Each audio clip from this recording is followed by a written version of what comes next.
Mark, let me just check if you can see us live streaming. Give me a heads up. Okay, hopefully we are now live streaming. Okay, we are. So, Mark, I need you to mute. Live streaming.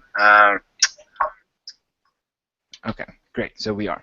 All right, welcome everyone to How to Find Product Market Fit.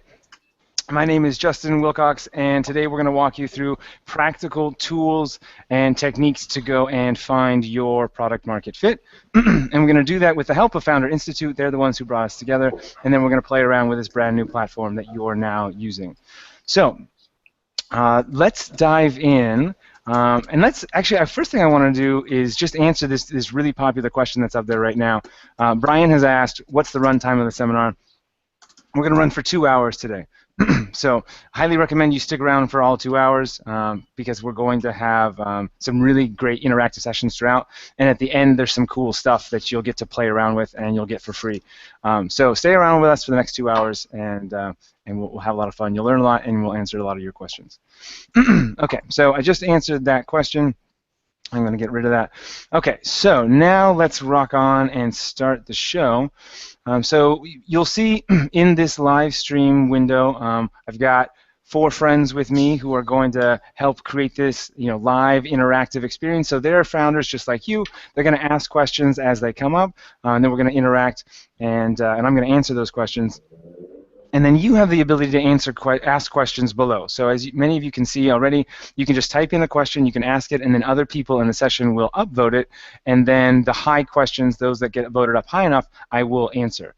So keep doing what you're doing. You're already doing a great job asking questions, and I will go through and I will answer them as they come up. All right. So Mark, I'm just going to ask that you hide my welcome everyone message and my no business model canvas necessary today questions. Okay, so with that in mind, let's rock and roll with the rest of the program. So my goals for the day are threefold. Number one, I want you to have a definition of product market fit. We talk about product market fit all the time, but many of us don't know what it actually is in concrete terms. So you're going to walk away here with a definition for product market fit. Number two, I want you to know what your next step is in your validation process. The validation process is huge, and it's obviously not something we can cover in 2 hours, but I want you to at least know what your next step is going to be. And then I want you to know how to take that step. So I want you to have practical advice on how to actually implement that step. So those are my 3 goals for you today.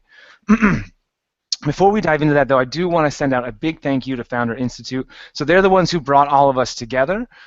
They are an amazing organization that I've had the opportunity to mentor with extensively, and I really enjoy every interaction I have with them. And if you are looking for access to great mentors, if you want the ability to have a cohort of people helping do your validation with you, and you want a nice, rigorous schedule that's going to push you, then I definitely recommend you check out Founder Institute in your local chapter. Okay, so thanks to them for making this happen. Okay, so today we are going to push the envelope in multiple ways. So we're going to push the envelope as in we're going to push you and make sure you're actually doing your validation efforts, but we're also pushing the envelope with this entire experience. So this platform that you're using is something that I built strictly out of passion. It's not a commercial product. It's something I work on in my spare time, and I do it because the tools that we have that I use to teach are just not that good. I love teaching, but it usually means that I have to fly somewhere if we want to do interactive sessions, or it means that we have to use webinar technology, which is not interactive at all. And so, so I've built this platform, and I'm excited for you guys to try it. Know that because it's just a passion project, there are going to be some flaws in it. There are going to be some bugs, so I would appreciate your patience. I would also appreciate your feedback, though. So as there will be a chance at the end to leave your feedback, or you can just send me an email. Let me know what works, what doesn't work, and I'd love to improve this platform going forward. So with that in mind, I've already introduced the questions section below, so you should be able to ask questions, and you should be able to upvote them, and I will answer them.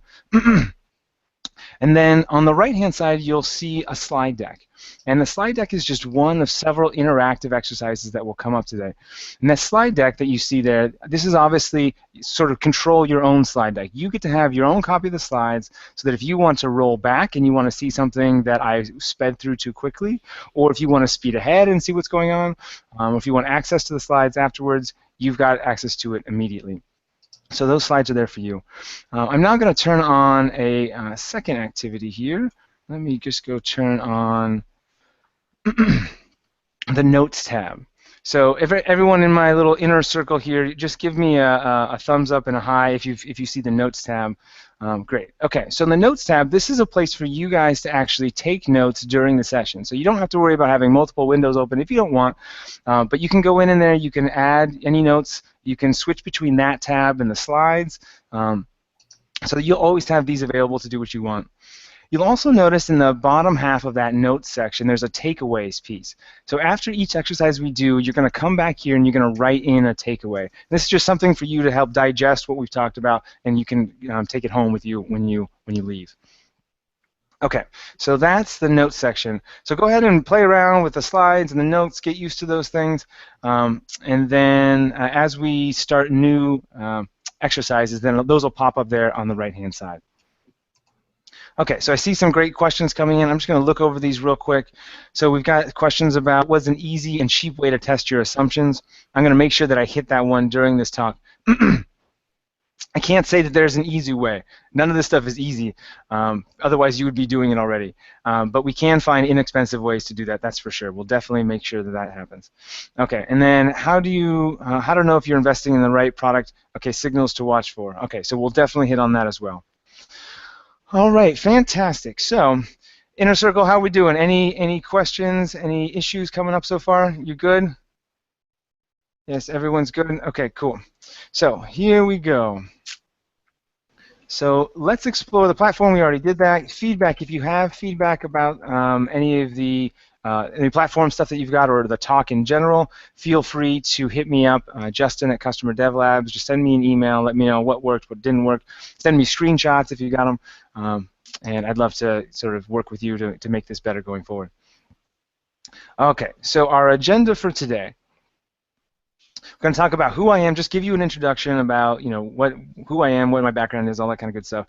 We're going to define product market fit. So we're going to make sure that you have your own definition of product market fit. We're going to outline the path to product market fit. So what it's going to take for you guys to actually go from where you are right now to finding product market fit. And then finally, we're going to talk about who your early adopters are. This entire model is built on you knowing and working with your early adopters. So the first step to working with them is to identify who they are. And so by the time we leave, you're going to know who your early adopters are. And then we'll wrap things up. Okay, so let's dive into who I am. So my name is Justin Wilcox, and my background, I start at Microsoft. So I was a developer at Microsoft for around 5 years. I left there and I started a healthcare software company. This healthcare software company was doing some amazing stuff, and we built some really, really cool technology. Over the course of about 18 months, I was working day and night to build some really sick technology, some technology that it turns out that no one wanted. So it was a huge failure, this company. Spent lots of time, lots of money building a product that no one wanted. So I speak to you about finding product market fit because I'm the guy who's done it, built a startup without finding it. So after that failure, I was going through a lot of sort of tumultuous times. Like, how could I had been successful at basically everything I'd done in life? So how could someone so smart and so capable and so good-looking possibly have failed at building a company? So it turns out the answer is that I didn't actually talk to my customers, and I didn't understand their problems, and I didn't do this validation work that you guys are all doing. So eventually I just stumbled upon this book called The 4 Steps to the Epiphany. And this is the book that basically starts the lean startup movement. And it provides a lot of great theories for the background for what we do today, but it wasn't a lot of practical advice on how to actually implement this stuff. So I started experimenting with myself. So I started with another company and another company and another company and another company. And over the course of 3 years, I experimented with the experimentation techniques. And over those 3 years, I eventually found a way to turn my healthcare software company around. So we started integrating some of these principles into the healthcare software company, and we turned it into a success. So as a result of that, I ended up writing up a blog post that, or a series of blog posts on Customer Development Labs. This is my blog, talking about how we implement these sorts of techniques. As a result of the blog, now I get the opportunity to mentor with organizations like Founder Institute and others around the world, talking about how to apply these principles. I work with a number of startup accelerators around the world. I do curriculum design and development for a number of amazing organizations. I'm a frequent speaker and mentor. Do all this kind of good stuff. And as of late, I'm also an author of a workbook series, and we'll talk about this in a little bit. So that's basically my journey and what you need to know about me. If you have any questions about me, about my startups, about my criminal record, anything like that, just throw it in the question section, and then if it gets uploaded, I will be sure to answer it. Okay, so with that in mind, we've covered who am I. We're doing great. We're on track. We're on time. Now all the latecomers have come, and they've missed who I am, which is the least important section of this whole talk, which is perfect. Okay. So now we're going to talk about what is product market fit. All right, so turns out that finding product market fit is hard, and it's hard for a number of reasons. Number one, teams haven't defined it. This is almost exclusively true, that teams don't start defining product market fit, and because they haven't defined it, they have a difficult time finding it. So we're going to take care of that problem today.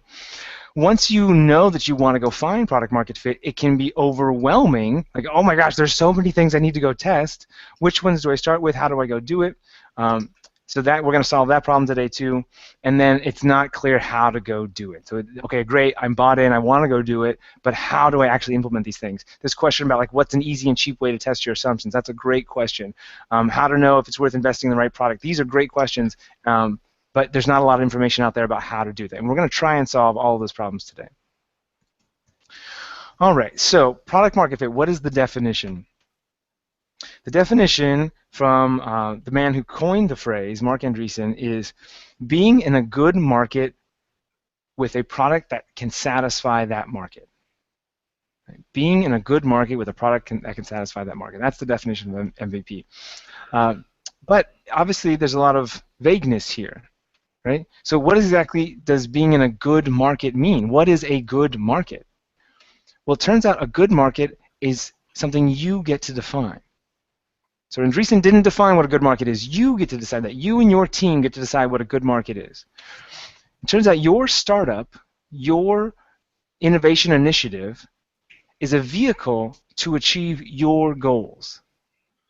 So at the end of the day, you're going to start a company, you're going to build an awesome product, you're going to help some people, but really what you're doing is you're creating a way for you to achieve what you want to achieve. So when you think about product market fit, what you need to think about is what is a good market to you. Because for some people it may mean you need to IPO and you need to have a $3 billion valuation. For other people it may mean you need financial freedom so that you can travel half of the year. So a good market is up to you to define. So with that in mind, we can actually change this definition. We can, make it a little more personal. So product market fit means that you are in a good market, or being in a market that can achieve your goals with a product that can satisfy that market. Now that's kind of a long and tongue-tie-y way of saying this. So a more fluid way of saying this is product market fit is satisfying a market that satisfies you. All right? So this is what you're looking for. This is why I say it's so important and why teams haven't defined it, why they get in trouble, is because if you haven't defined product market fit, you haven't determined what you're actually looking for in a measurable way, you won't be able to find it. So the question now is what's going to satisfy you? So to that, so once we decide what's going to satisfy you, once you go through this process that we're about to go through, all of your decisions are going to be easier to come by. So you're going to, right now, if you had a question like, oh, should we target this market or this market? Or should we have this feature set or this feature set? Once you know what's going to satisfy you, like what your victory is in starting a company, you will be able to make those decisions faster and with less complications. You'll also be able to have the confidence to pivot. So once you know what it is that you're looking for out of a startup experience, you can release your emotional attachment from the thing, the product that you want to build, and you can attach it to the outcome you want for yourself.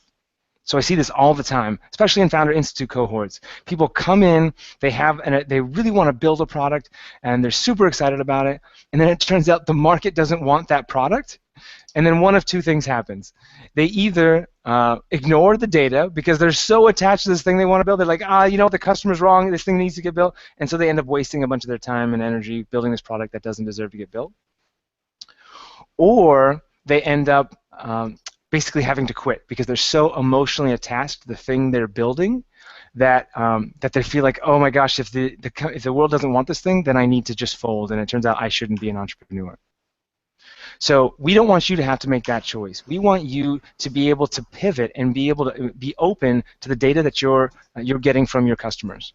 And by releasing your emotional attachment from the product and attaching it to what you want an outcome for yourself, you'll be able to have that fluidity and that ease of motion.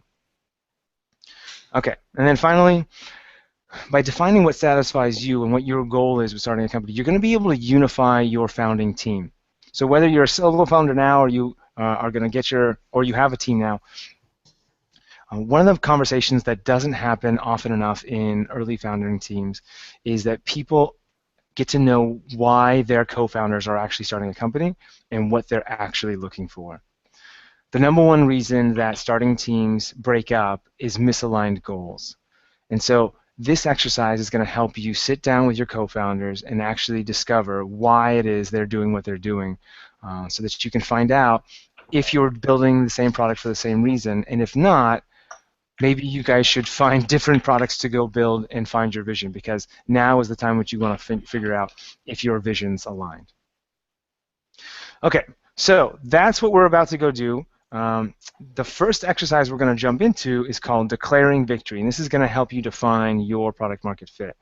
So I'm going to go and open up this tab here. So, there we go. Okay, so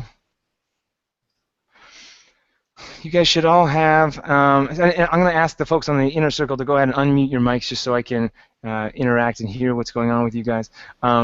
So you guys have the victory declaration exercise up. Do you guys see that one? Yes. Yes. Yep. Yes. Okay, fantastic. So then I'm going to switch my camera over here so that you guys can see what I see. Okay, great. So you can go through this on your own pace if you want, but I'm going to go through it here, and then you guys can sort of follow along. And the first thing you'll notice is you guys have to all be really impressed that when you click Start, that a worksheet flies in. You guys are, yes, you're all very impressed by my programming ability. Okay, so what we're trying to do here, this is going to try and mimic the experience that we have in a live workshop. And so you'll have this beautiful tabletop that you're working on, and then a piece of paper that flies in. And so you're not going to have to print anything out, but you're still going to be able to fill out this worksheet. So with that in mind, you can click Next through, and that'll get you through each of the sections here. So this worksheet's going to walk you through defining product market fit. You're going to start by writing in today's date in the top right-hand corner. So on today's date, so I'm going to write in 4/19/2016. So that's the date. And then I'm going to click Next here. And then I want to create. So in this field here, you're going to write down what's the product that you want to build. So in my case, I'm going to say I want to build, let's say, lean startup virtual peer groups. Okay. So I'm going to write that here. And then, Jason, what are you going to throw down there for what you want to create? What's the product that you want to build? An online platform that connects local DIYers together. Experienced and novice. Nice, fantastic. Okay, and Chris, how about you? What are you putting in mind? I want to build a photo scanning app so that people can scan their old printed photos using their smartphone. Okay, fantastic, great. Okay, so I'm going to move on to the next field here. I want to help. So this is where you're going to write in who it is that you want to serve. Like, who is your customer segment? So I'm going to write in startup founders. That's my customer segment. Okay. So who is it that you want to serve? Who have you typed into that field? Yep, developers and yeah, besides enterprise developers, individual developers. Fantastic. Okay, perfect. And Dave, how about you? I want to create what's called a musically responsive image filter, which is repurposing detected music data to turn images and ads responsive in a way that's logical and aesthetically contextual to the music. So how the image or ad looks depends on what music it's exposed to. Okay. And what did you put into your step 2 field? Like, who do you want to help? Right now I have brands, but that's not really it. That's not the thing that's satisfying. The thing that's that I'm sort of wrestling with is, I mean, ultimately here I just I hate ads, and they feel like friction everywhere. They're totally dumb. Even if they're targeted, they're still dumb because they're boring. And there's $100 billion worth of ads out there that just lay flat and don't do anything. And I want to change that. So, partly for brands, partly for the consumer experience, and I'm looking for some definition.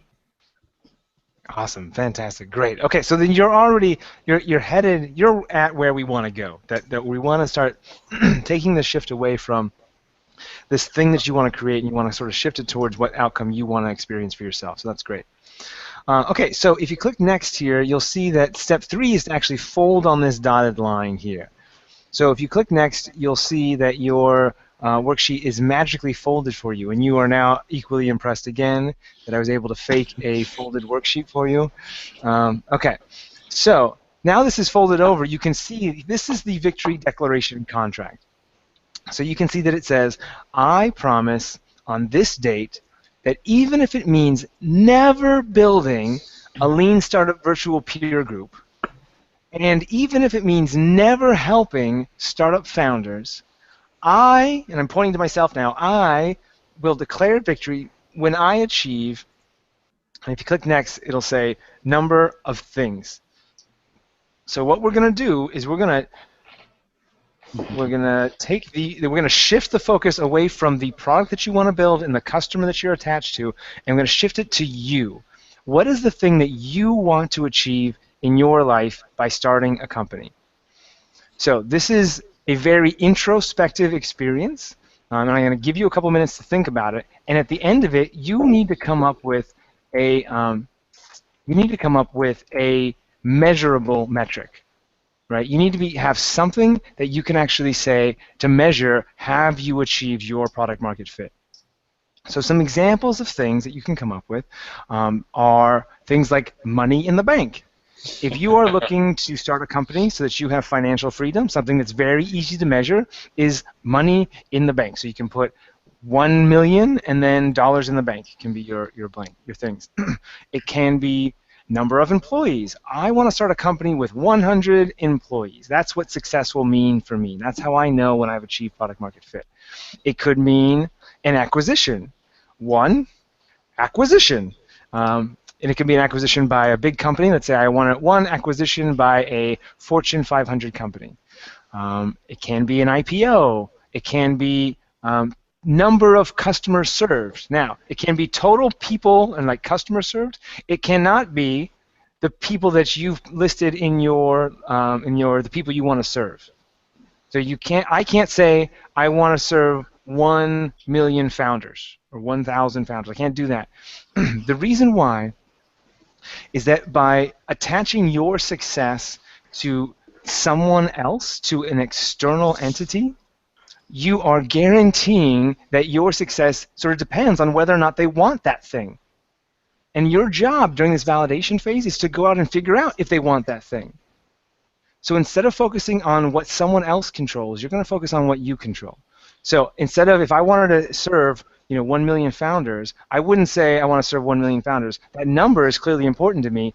I want to serve 1 million people. So I would say I want to have 1 million customers. But I'm not going to associate with specific customers I want. Okay. So I want you to, I'm going to put a couple minutes here up on the clock, and I'm going to give you some quiet time to think about this. Let's do 2 minutes. If you need more time, it's no problem. We're just going to start that there. I'll check in and see how things are going. So 2 minutes on the clock, and then while that's happening, if you guys have any questions, fire away. Otherwise, I'll just let you do your thing.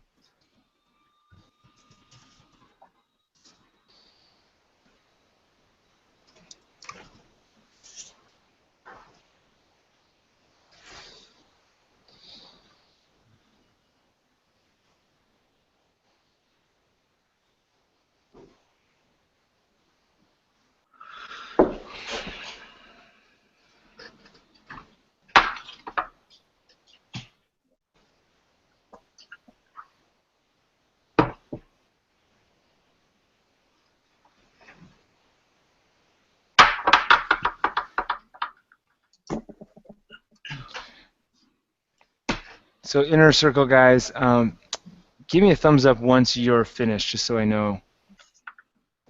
Okay. Yeah, I'm a little bit uncertain, or undecided. Is it going for the money or going for the number of users? Right. I have a money thing in there as well, and I feel totally dirty. I want to go take a shower. I'm so ashamed of myself. Because it's never been about it's never ever been about the money. But yeah. Justin just told me it might be about money. I'm really grateful that you brought those two things up. I want to dive in and dissect that. So the just gonna make sure I'm so with you guys. Okay, the money thing. Yeah, right. Like none of us want to be that person who's like, I'm in it for the money. Right? That's totally normal that you would experience that and you would feel that. The truth is, at the end of the day, though, you are starting a company for a reason, and if that reason is to have financial security, then let's make that known now so that you can go get that thing. Right? To pretend like, you know what, the money doesn't matter and I'm not into the money is only going to make it more difficult for you to find your success eventually. I can tell you that for people who aren't honest with themselves, I have friends who started companies, who've IPO'd, who from the outside are very, very successful. But from like an internal perspective, they're not any more fulfilled than they were before they had their big exit, right? So this is the time, this is your opportunity to be very honest with yourself about why it is you're starting your company. And the sooner you're honest with yourself about what success looks like, I promise, the sooner you can find it. But yeah, know that money is an okay thing to attach to. If that's what's real, then that's what's real. And I'll tell you, that's what's real for me. So my number right now is $750,000 in the bank, right? So that's my victory. If I can get there, that means that I don't have to worry about money anymore. I can just serve people all day, all the time, and that's what I'm looking for. So that's me. Now your number might be 10 times that. It could be $7.5 million in the bank. That's awesome. But what's most important is that you take the time to be honest and you put in something measurable. Okay, so now I want to get to Jorg's question. Okay, what do I do if I have this conflict? Like I've got multiple things that I want. Multiple things is awesome. If they're both really true, then write them both down. Obviously, in this exercise, there's not room to do them both. But in your notes section, go into notes and add the second one in there in the notes tab. The more criteria you have for your victory, the better you'll be able to measure if you're on a path to go achieve it. Okay, so it's great to have multiple questions. Awesome, great feedback, great question, guys. What else can I help with on the inner circle, and then we'll get to the other folks' questions. Sure. I think I've got an answer here that I like, but I'm wondering if I'm cheating a bit. I said I want 1 million satisfied and paying customers, which kind of implies that I'll be helping people, but I'll also be bringing some money in. But like I think it's worth differentiating between just offering something for free to customers and actually providing something that they are willing to provide value to or give you money for. Right. Yeah. Right. Right? Yeah, absolutely. That's really great. Cool. Okay, so let's talk about that. I like that definition because you're talking about scale, which is awesome, and you also want to make sure that people pay you, which is important too. Can we split that up into two? And the reason why I want to is just paying could be. I mean, it could be nominal, right? So people could be paying you $1, but you could end up building a service that costs you $1.50 to provide. Yes. So can I encourage you to just think about, like, what is it? Why do you want that money? Like, what is it that you want to achieve with that? Is it just that, oh yeah, I don't care if I lose money, I just want to be providing something valuable enough that someone's willing to pay for it? Or is it that you want that money to actually sort of change something in your life? I guess I'm not looking for a change to the money itself, but I don't want to be running a service that's like net negative in terms of cash flow, and like that we're losing money with each customer. I'm personally not that concerned about the money because I see this as kind of a first step for me. So if I can build a certain number of satisfied and net positive paying customers, if I don't get rich off of that, I think I'll be very well positioned to do something else that's very successful as my next step from here. Awesome. Great. Yeah. Okay, fantastic. So I like that strategy. One thing that I'll call out, and I'm glad you talked about sort of the next step, what we want to write here ultimately is the long-term victory. Okay. Yeah. So that long-term success. And the reason is that by defining that long-term success now, we can figure out, is this first company you're going to start, or this next company you're going to start, is that going to lead you? Is that actually going to be a step to the long-term company? Okay. So take the time now to actually think about, go big, go crazy. What does success look like? If it's Nobel Peace Prize, or it's world's richest people, then write that thing down now, and then we'll track your progress through that over the course of several companies. Okay. Sounds good. Cool. So write that up and then let me know what you come up with. And Jason, how about you? What did you come up with? I had a couple of things, but one of the things is that I wanted to is build a team that I can rely on in the future for other ventures. Because it tends to be that a lot of successful entrepreneurs, it's always like the big thing they hit is always like their third or fourth number of venture.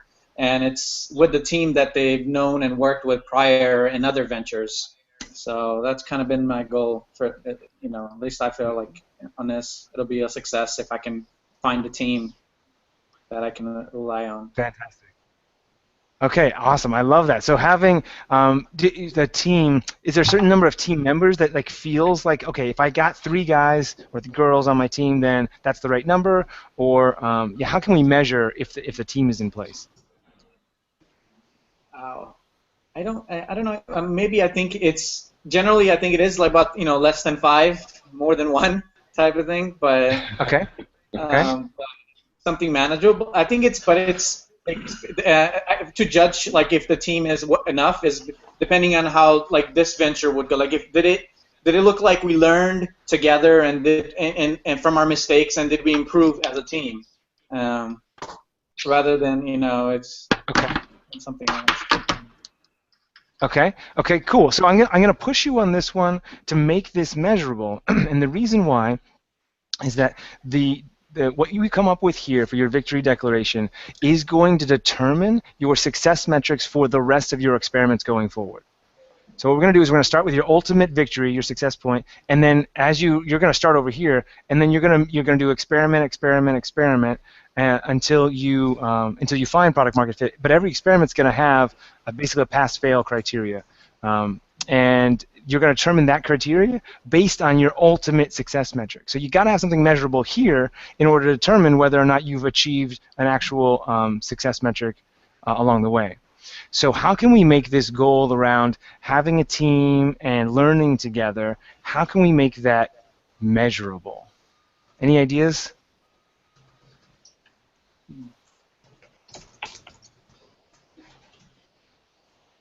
So one thing that you can put in is you can think about, well, hey, you know what? In order for us to do that, that means that we're going to have to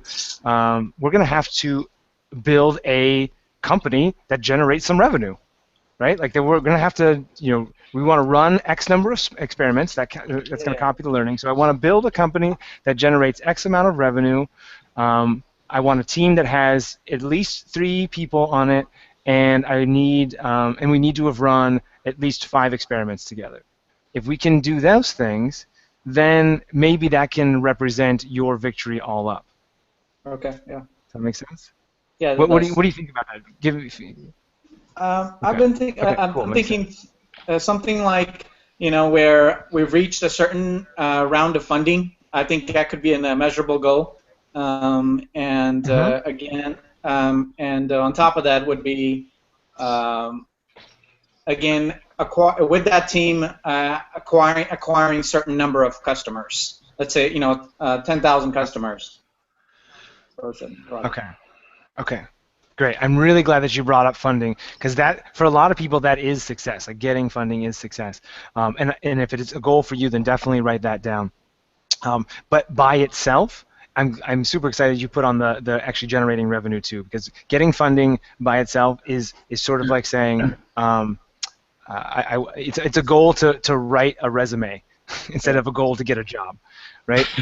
Getting funding is a step towards something else. It's not success in and of itself, unless of course writing a resume is super hard for you.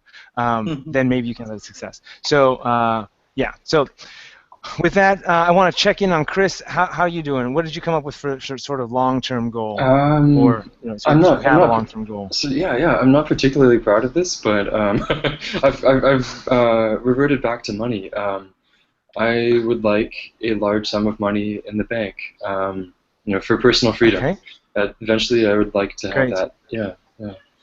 That won't satisfy. Okay, awesome. Oh wait, go ahead. Say no, that. I was just going to say, I don't think that will satisfy me in and of itself, but I think that if I had to pick one thing, that's probably the best. Great, that's awesome. And I hear you, and I just want to reiterate for you and everyone else out there that you can hear it. It's a common theme. None of us want to be associated with sort of the person who's in it for the money. But I promise you, it's going to be the best metric for you to determine whether or not you're actually on a path to finding product market fit. Because something so measurable, like an X amount of money, and you put in an actual number, right? You didn't say large sum of money. You put in an actual number. Okay. Yes, I put in $1 million. Yes. Yeah, you'll be able to track, and all of your experiments will tell you if you're on a path to actually achieving that. So like I said, there's no shame in being honest with yourself and what it's going to take to actually fulfill you, and that's going to be an awesome metric for you. Okay, so we're going to keep going. Mark, I'm going to ask that if there are questions, there are so many great questions in the question section that I can't tell if there are any that are related to this exercise. So, Mark, if you see one, go ahead and pop in and tell it to me, and then I'll answer that question. Otherwise, we'll go back and I'll look at all the questions that are down below, and I'll answer those after we finish off this exercise. Okay, so let's keep rocking. Okay, so I'm going to switch back here to. You guys are also super impressed with my production skills, with my ability to change cameras. You don't have to say it out loud, but I just know that you're impressed by it. Okay, so here we go. So a number of things. So I'm going to put in 150K in the bank. Okay, that's my victory. Next. This is going to get to something, Chris, that you mentioned. The next thing you're going to write in is the emotion that that's going to create for you. So when you mentioned, like, it's not going to lead to ultimate fulfillment, I get that. Like, I'm totally there with you. That, money isn't everything. But that said, this money is going to create some emotional feeling inside you. The idea of financial security will create some feeling inside you. And so what I want you to do now is I want you to write in, what is that feeling? Like, what is it that you are going to feel once you achieve the success that you've written up above? So again, I'll give you a little bit of time to think about this, and the easiest way to do this is just sort of close your eyes and then fantasize like you have achieved that thing, and just hold on with it for a couple seconds. So do that with me. Close your eyes, and now imagine you have achieved the thing that you wrote about in your victory.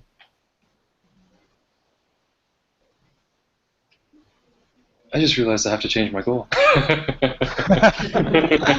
All right, awesome. Okay, so tell me more about that. Like, what came up? Yeah, so I want $1 million in the bank so that I can have freedom, which is, I think, great. But then why do I want freedom? I want freedom so that I can go and do whatever I want and accomplish something that's really meaningful to me. So maybe that accomplishment is the emotion I should be going for. And then what measurable thing do I need to say that I've accomplished something? So yeah, I'm going backwards on the process now. This is it. No, you're going forwards. This is perfect. This is perfect. This is the exact experience that you want to have with this exercise. Yeah. Because it's this experience, it's this introspective experience that's like forcing you to think, wait, why am I doing this? Like, what is ultimate success for me, and why am I doing this whole thing? By going backwards to figure out, like, oh yeah, this is why I'm really trying to do this, you will go forward so much faster. Mm-hmm. So this is great, Chris. This is exactly what we want to be doing. And it turns out, like, there's the little secret behind all of startups and all of founderness, and there will be very few people that even know this, let alone will tell you this. You're not actually starting a company. You and no one else on this workshop is starting a company for that number of things. The thing we're all starting companies for is this emotion. Like, this is what we're really looking for, right? So if it's that freedom, it's the approval, it's the security, it's the knowing you can do it, that's why we're really starting companies. So yeah, I just take a second to make sure you've got this really captured. And I'm going to switch back to mine here, and I'll tell you that when I got that money in the bank, I will feel secure. You know, for me personally, this is about like, whew, I can breathe, I can spend my time doing what I want to do, I can keep teaching, I can build out this platform more, but once I've taken money off the table, I will feel sort of secure and I'll say less stressed. So how about you guys? Anyone else want to chime in? I'd love to hear all of yours, the emotions. But yeah, what else are you guys coming up with? My metric is 10 million. It's sort of a I don't care if it's apples or oranges, but 10 million monthly average users / clicks. And it has to be both, because so much of our validation, or at least our planned validation process, is actually B2C, where we're putting some of the musically responsive imaging technology into consumer applications and consumer experiences, so that we can look at engagement Dave, patterns. I'm gonna cut you off right here, and I'm gonna do that because you're talking about a victory that is very tied to a product. Your victory is talking about actual clicks, Right. and ultimately what we're gonna try and do is move your victory away from the actual product that you want to build, because it may turn out the world does not want your product at all. It may turn out that no one cares about musically responsive ads. Like, it just might not be a thing. Right. Hopefully it is a thing. I really hope it is. But if you attach your victory to this thing, no matter what you do, no matter who you talk to, what data you get, you're still going to say, okay, but I need this number of clicks on my ads. Let's get that $12 million.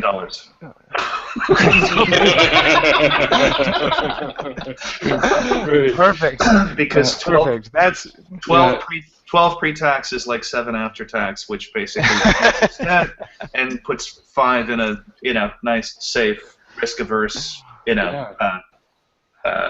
bonds or something else that'll, net me my nice Awesome. 4% a year that then I can basically turn up the volume to,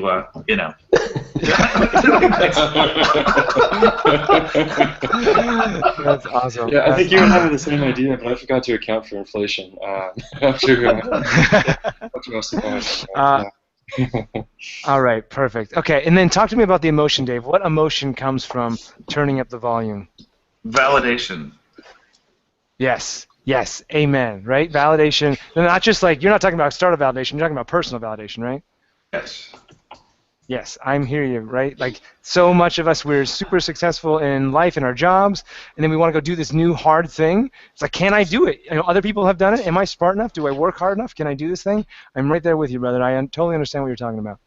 How about Jason? What do you got for emotions? Well, he just took mine. Dave just took mine. Mine is. Sorry, bro. I had a goal of 100,000, customers that I would serve with this, Okay. and the feeling I think I felt was like, a validation, where something I thought of and there's need for it and people use it. So something, I created out of nothing. Perfect. This is so great. Like, this is perfect. Because, like, now, once you realize that this is your success, then you will find validation. You are motivated now to go out and find the validation. That means that when customers tell you, you know what, I don't want that thing at all, then you're like, oh my gosh, validation to me is more important than building an actual product. That means you're going to listen to your customers and you're going to find your product market fit faster. That is fantastic. Okay, and then Jorg, what did you come up with for emotions? Yeah, so I was a little bit undecided of going for users or money for the goal, and started with the 100 million active users. And the emotion that would be created by that, I think it's the validation, being proud of being able to build this or create this, and being satisfied somehow that it worked. And the financial, being financially independent is another emotion that probably not relates directly to the users, but the money behind it. Right? Yeah. That's fantastic. I am so proud of you guys for taking this exercise so seriously and doing exactly what we want to do, which is focus this internally and make sure that you are really sure why it is that you're starting a company. Because, like I said, fastest way to go achieve that. Okay, so speaking of Jorg and your company, the next step is actually going to be to sign your declaration. So you're going to go and write your name down here. So, and then this is an exercise from that workbook series I talked about. So normally you'd have this actual worksheet and you'd take and you'd put it somewhere. So you'd put it on your in your bathroom mirror or in your car or on your office desk, just to remind you, like, this is what I'm shooting for. And this can change over time. It's totally okay if this can change, but you want to make sure that you're always keeping tabs on why you're starting this company. So what we've done so far is we've focused all the attention on you. So, like, why is it that you are starting this company, which is exactly where we want to be. For people who have teams now, what you want to do, like, I know Janet, like, you're presumably she's your co-founder. She's starting the company with you. She's hopefully filling out this exercise too. And when you're all done with this workshop, I want you guys to compare your notes and to be able to see what you guys each came up with individually. And this is a great way to have a conversation, because if one of you is about, look, I'm doing this for personal validation to prove that it can be done, and the other person saying, you know what, I'm doing this so that I can get a $10 million acquisition, those two things conflict with each other, right? That means that, if one person's looking for an acquisition, the other person's just trying to prove, or they're trying to get financial freedom, those things are not going to merge, and so now's the time to find those out. But what you might find out is that now you understand what the other person's motivation is, and so that as you're making decisions together, as conflicts come up, you understand their perspective even better, and you're able to sort of morph and say, you know what, if we want to get acquired, this is the path that I think we should take. All right, so take that back with you, and I'll let you guys do that as an exercise on your own. But before we finish off this exercise, what I want you to do is I want you to go into the notes section, and I want you to write in your in the takeaway section here, I want you to write in what is your victory. So in my case, I'm going to write in, $750K in the bank, and then the emotion is, I'll go back to here.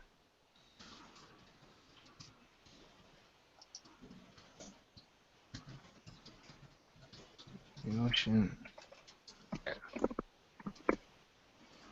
Okay. So is that working for everybody? Is everyone able to get into their notes and play around there? Okay, fantastic. All right, so this is one of the big things that I want you to walk away with is your victory declaration. So I'm excited that you guys have done this. There's some more we want to cover, but before we do that, I want to answer some questions. So Mark, did we have any questions pop up that were directly related to the victory declaration exercise? And just so you know, brother, you are muted. Okay, there you go. Yes, quite a few. I almost too many for me to even digest. Give me the top 5 questions about victory in order of voteness. Well, they should be in voted order, right? Aren't they in top-down order? They are, however, to filter by concept is a little tricky. Oh my gosh. You might have to just give it a look. I don't know if I can help you out with that one right now. Okay. So I need everyone in my inner circle. I need you guys to look through the questions with me. There are way too many questions for me to be able to parse right now. And everyone find one question related to the victory declaration, and then when you see it, yell it out, and I'll answer it.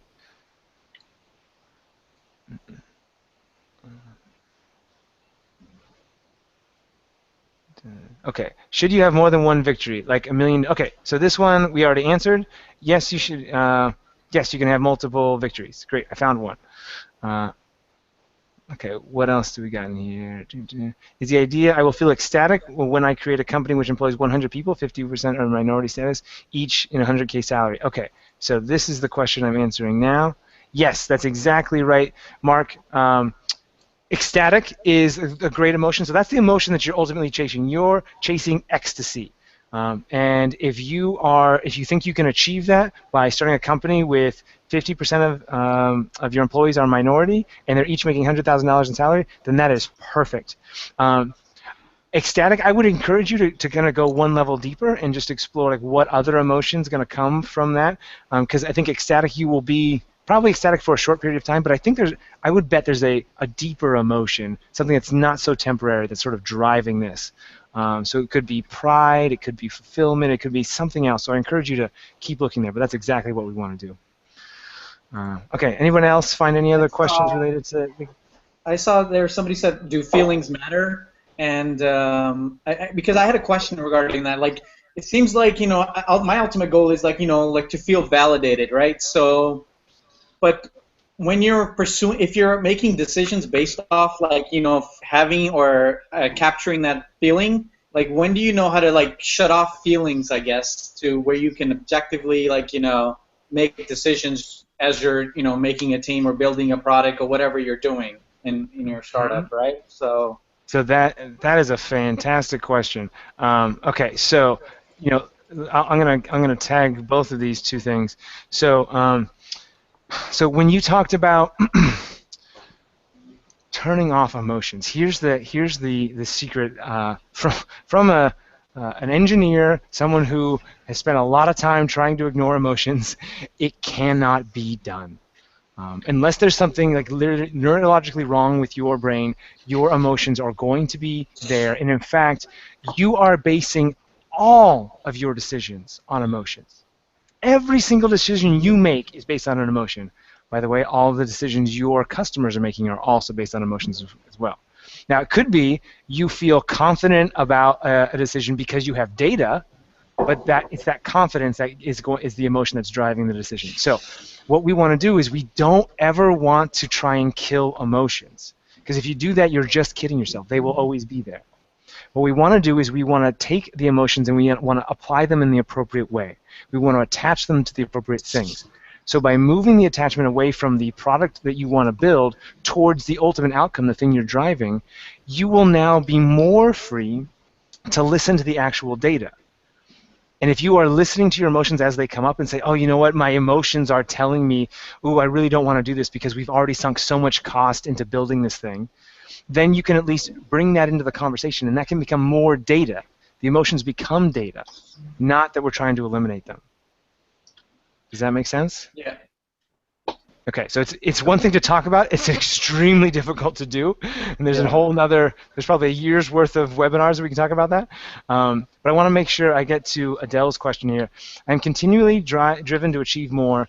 I don't think feelings should matter, as in being an end-all, be-all. Emotion should be replaced with celebration. This way you can keep going. So this is a great observation. And let me tell you, Adele, I promise you that that when you achieve an emotion, it will go away, and you will be able to keep going. Emotions are fleeting. Just like any of us have ever had an emotion that comes up, we're really excited about something. You get a new iPhone, you get a new car, you get a new job, and then it's fun for a little while, and then it rolls away. I promise you, your emotions will continually be driving you to do new things. So if you're worried about not being motivated enough by emotions, that problem will fix itself. I saw a good question here from an Andre who asks, how do you test the market without giving competition a head start? Okay, cool. So I will get to that one. I think what I'm going to do is I'm going to focus on the exercises, the questions that are related to the exercises for now, and then what I'm going to do is I'm going to leave a ton of time at the end to go over these questions. So Mark, if you could be on the lookout throughout this process for questions that are related to victories or whatever exercise we're doing, and then at the very end, I'm going to answer sort of general questions. Does that seem like a fair strategy, Inner Circle? I'm looking for you guys on some help here. Yeah. Actually, I saw another question regarding this exercise we're just working on. I forget, it just moved because it's continuously moving. But it was something regarding if I had $50 million in the bank right now, would I start this business or this venture I'm planning to do right now? Interesting. Okay, I'll go find that one. That's a great one. Keep me honest to that. Okay, so what about employees? Victory seems an objective for co-founders, not a vision that inspires employees. That is exactly right, Francis. I think I'm pronouncing. This is exactly right. This is about you. It's going to be difficult for, well, here's what I'm going to say. To the extent that you can be honest with your let's just talk about co-founders right now. We're not talking about vision statement for the company. We're just talking about something for your co-founders to sort of unite behind. Your co-founders, you gotta share your victory, because you guys are going to be riding this emotional roller coaster up and down throughout this experience. You gotta share it with them. But this is not your vision statement. This is not something you have to share with everyone in your company. That's in a different exercise. That's something that we won't cover. That's something you worry about after you found product market fit, what your vision statement is. This is basically your co-founding statement. You and your co-founders are going to line up. Now, that said, if you want to create an incredible place for your employees to work, you're going to run this exercise with them. Because your employees are working for you to achieve some victory. They're trying to achieve some emotion just like you're trying to achieve some emotion. So if you want to build an incredible culture, ask your employees what it is they're looking for, what success looks like for them, and what their emotions are, and then you will be able to know if you can provide that for them. Okay, so let me find the $500 million question. Okay, so that was what, 50 million you said? Yeah. Okay, I don't see if I can find it. How about million? If I search for million. Or a dollar sign. I don't know if you're searching. Yeah. Okay. My success. One TED Talk. How I succeed. One TED Talk. Okay. Let me just try this one as I read it out. Okay. Here we go. One TED Talk on how to succeed as an immigrant to Canada in less than 4 years, going from having just 2 bags of clothes to $1 million. Okay, so I love this. Let me just make sure. I think I love this. Let me just make sure. TED Talk's super measurable. 2 bags of clothes. That one's, we already know that. And $1 million. I like it. I love this. Okay, and you've got this time frame in here. Time frame is optional. It's nice to have because it's going to help you determine if you're on an aggressive enough schedule. But I love this. That's perfect. Very good job, Luis. Okay. So great job. Everyone's got their takeaways, their questions. So here's what I'm going to do next. So the plan. So I'm just going to recap what we talked about. Okay. And let me get rid of this guy here. All right. So product market fit is being in a good market with a product that can satisfy that market. So we know that now. That means that it's being in a market where you can achieve your goals, and ultimately product market fit is finding a market that where you can satisfy you. So satisfying a market that satisfies you. Satisfying you, you now know that once you've determined your victory, that your decisions will be easier to make going forward. Now that you know ultimately, it's, Dave, it's not about number of clicks. That yes, ultimately we'd like it to be, but it's really about having, it's the turning up the volume. That's ultimately what we want to do. So that's going to make your decision making easier going forward. It's going to give you the confidence to pivot. So as you discover, so to Jason, as you were discovering, what, ultimately you want validation. You want a team to achieve that validation with. So if it turns out that a DIY platform is just not, the world doesn't want that, awesome. The faster you learn that, the faster you can go find something the world does want. And then unifying your team. So you and Jenna are going to get together after the session. You're going to talk about what each of your victories are, and then you're going to meld them together. If they just can't be melded at all, good to know that now. Then you can let her go start her own company, and you'll go start yours. Okay, so that was our goal there. I answered some questions, and we'll get to, and then you all captured that takeaway. So you now have something to take with you going forward. Like I said, any questions I missed, I'm going to hang out. I'll stay for as long as I answer questions, but I'm going to try and answer those questions later here. Okay, so we've talked about who I am. We've talked about what is product market fit. We're going to do the path to product market fit. I'm taking a look at time, and I want to make sure we might only have time to do one of these two exercises. Let's see how it goes, but there's so many good questions in here. I want to answer those. So we might end up skipping number 4 for now. Okay, so next step, how do you find product market fit? So you've defined what product market fit is. Now we need to figure out how to find it. So what I used to be a fan of, and what I know a lot of people teach, is that you find it by testing your riskiest assumptions. The problem with this, so the riskiest assumption, by the way, is the process where you take the business model canvas, you write down all of your assumptions, those go into each of those 5 boxes. All right, awesome, great. You write down your assumptions in each of those 9 boxes, and then you go test your riskiest one. The problem with this methodology is that while the canvas is great, lean canvas or business model canvas doesn't matter, it doesn't tell you where to start. Like which one of these places do you go start? Like which one is the riskiest? It doesn't tell you what tests to run. Okay, great. Like what experiment should I go run?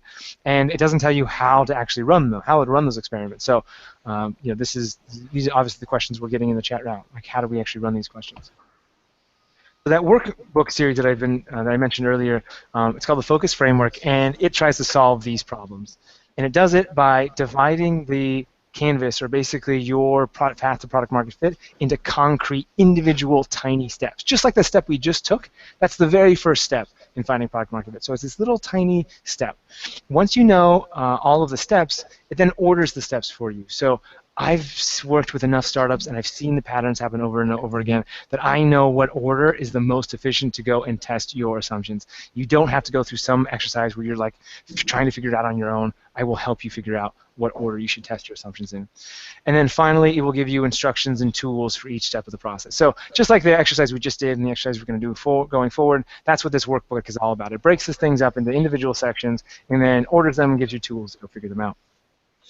So I mention all this because the path to product market fit solves this second problem that we talked about earlier, that it can be overwhelming. Okay, great, we figured out what we wanted for product market fit. We want validation, we want money in the bank, we want all this kind of good stuff, but it can be overwhelming figuring out how to go do it. So what we're going to do now is we're going to talk about literally what does that path look like, and then figure out your next step. So it turns out you only have 5 risky assumptions. There are only 5 risky, or at least 5 groups of risky assumptions. And those risky assumptions are as follows. The first is that you can find people who are trying to solve the problem that you want to solve right now. That's the most risky assumption, that there are people out there who are already trying to solve the problem that you think you're solving for them, and that you can reach them. Okay? That's the biggest risky assumption. Second, that those people that you find want your help solving the problem, that you understand the market well enough, that you speak their language, that you find them in the proper channels, that you offer a tempting solution to them. This is the second biggest challenge. So this is basically marketing assumptions around, like, can you reach the people that are trying to solve this problem? The third riskiest assumption is that they will pay you something. And when I say pay, it's in quotes here, because oftentimes, we're building startups that are going to actually make money and generate revenue. So in that case, that they will literally pay you for your software or for your solution. But pay can also mean that they use your product or contribute to their community. So if you're building a nonprofit, maybe someone isn't paying for you, but you want them to take classes from you or whatnot. So you have to make sure that even if they're interested in you helping them solve their problem, that they will do the thing that is going to help you achieve your victory. Okay. The fourth, and only fourth assumption, fourth in order of riskiness, is that you can actually solve the problem.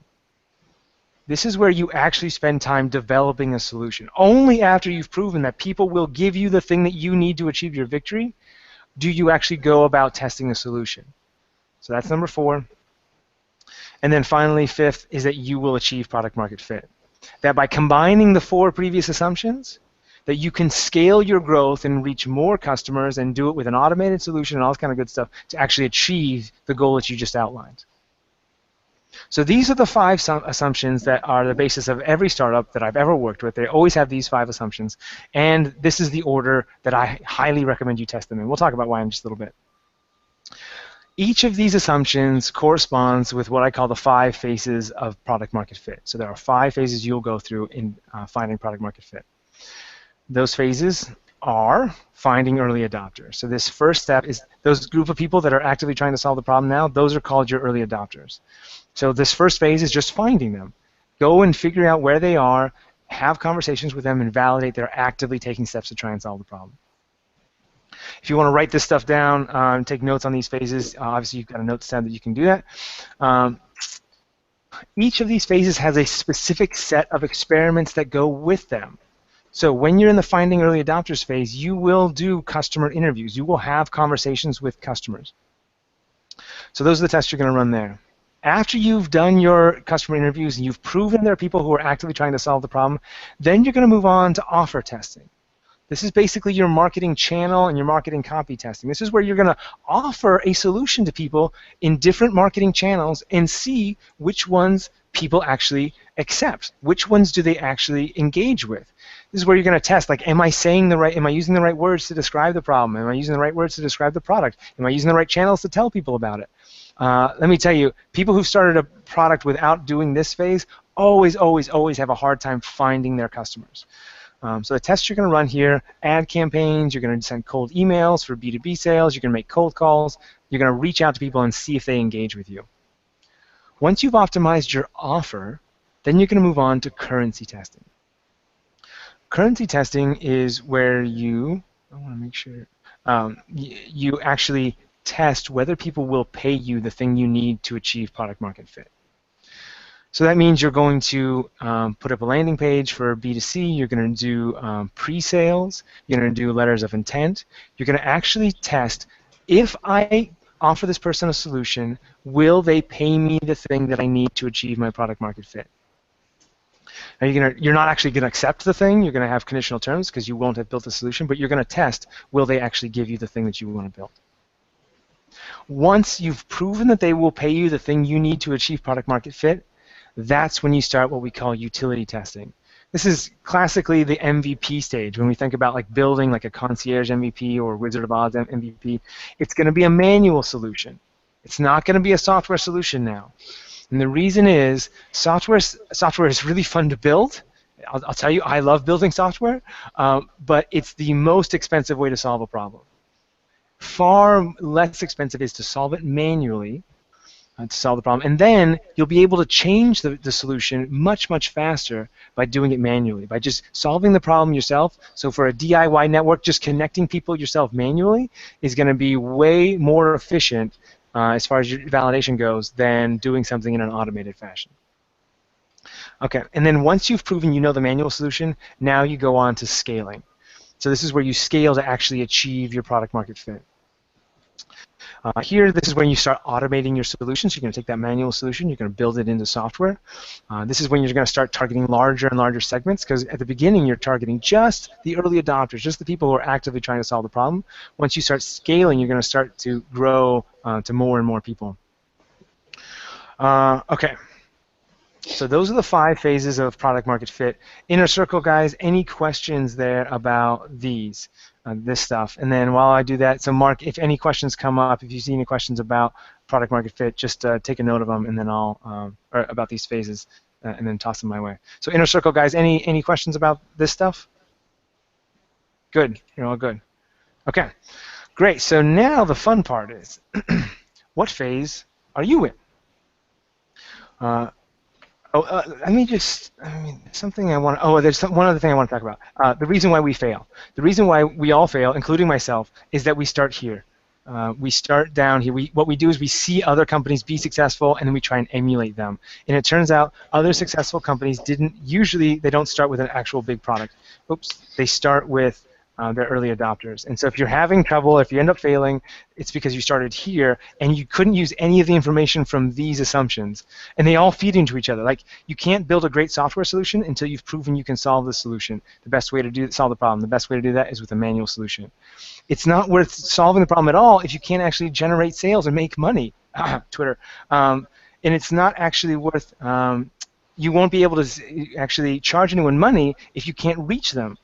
All right, so if you can't reach them, you won't be able to charge them, so you have to make sure that you can reach them. And then there's no one to reach if there's no one actually trying to solve the problem. So these all build on top of each other. So this is why this is the most efficient way to go through this.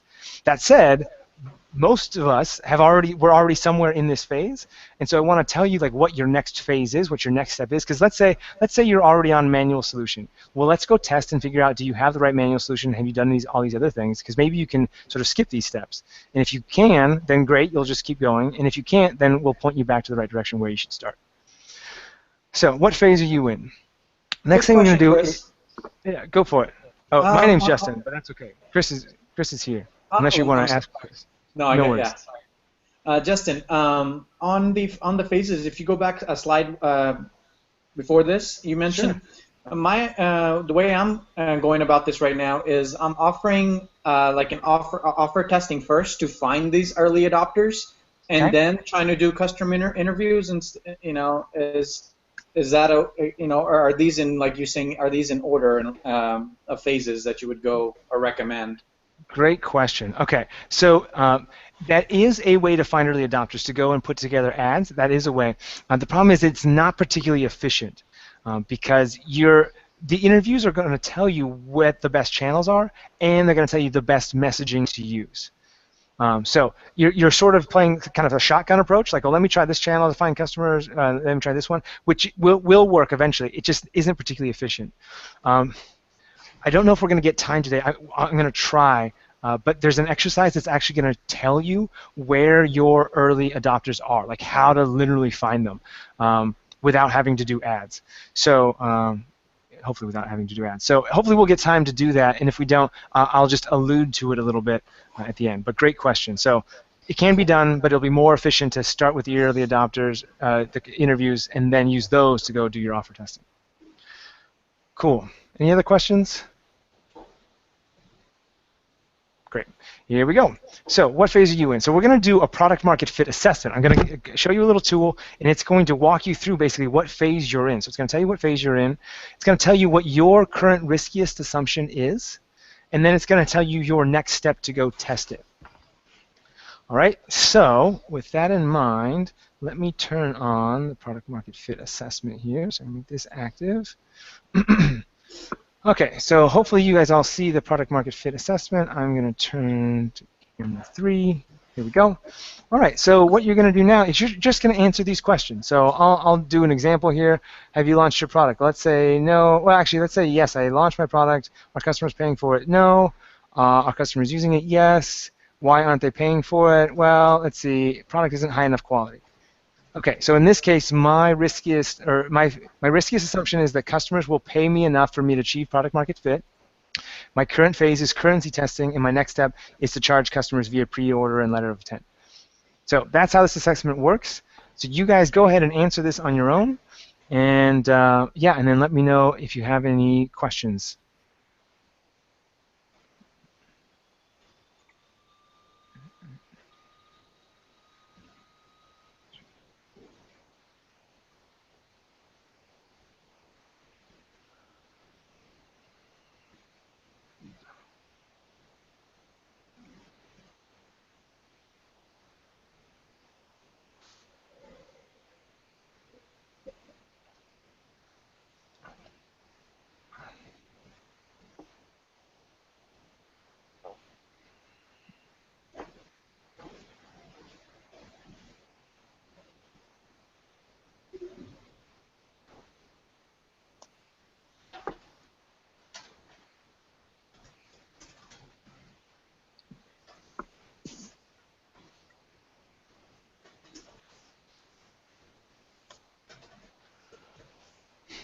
And then inner circle team, give me a heads up when you're done with yours. Okay, Chris is done. Jason's done. Feel free to play around a little bit. You can explore other options. See what the world looked like if you answered differently. And then Mark, if there are any questions, if people are having questions pop up about this stuff, give me a shout. Paige had a question that I thought was kind of interesting. How do you do an ad campaign? Yeah, before a landing page or something like that. Okay, so this is a great practical question. So I'll definitely hit that one up because it's, yeah, I'll do that. Okay, actually I'll just do that now. So let me go back to my slides here.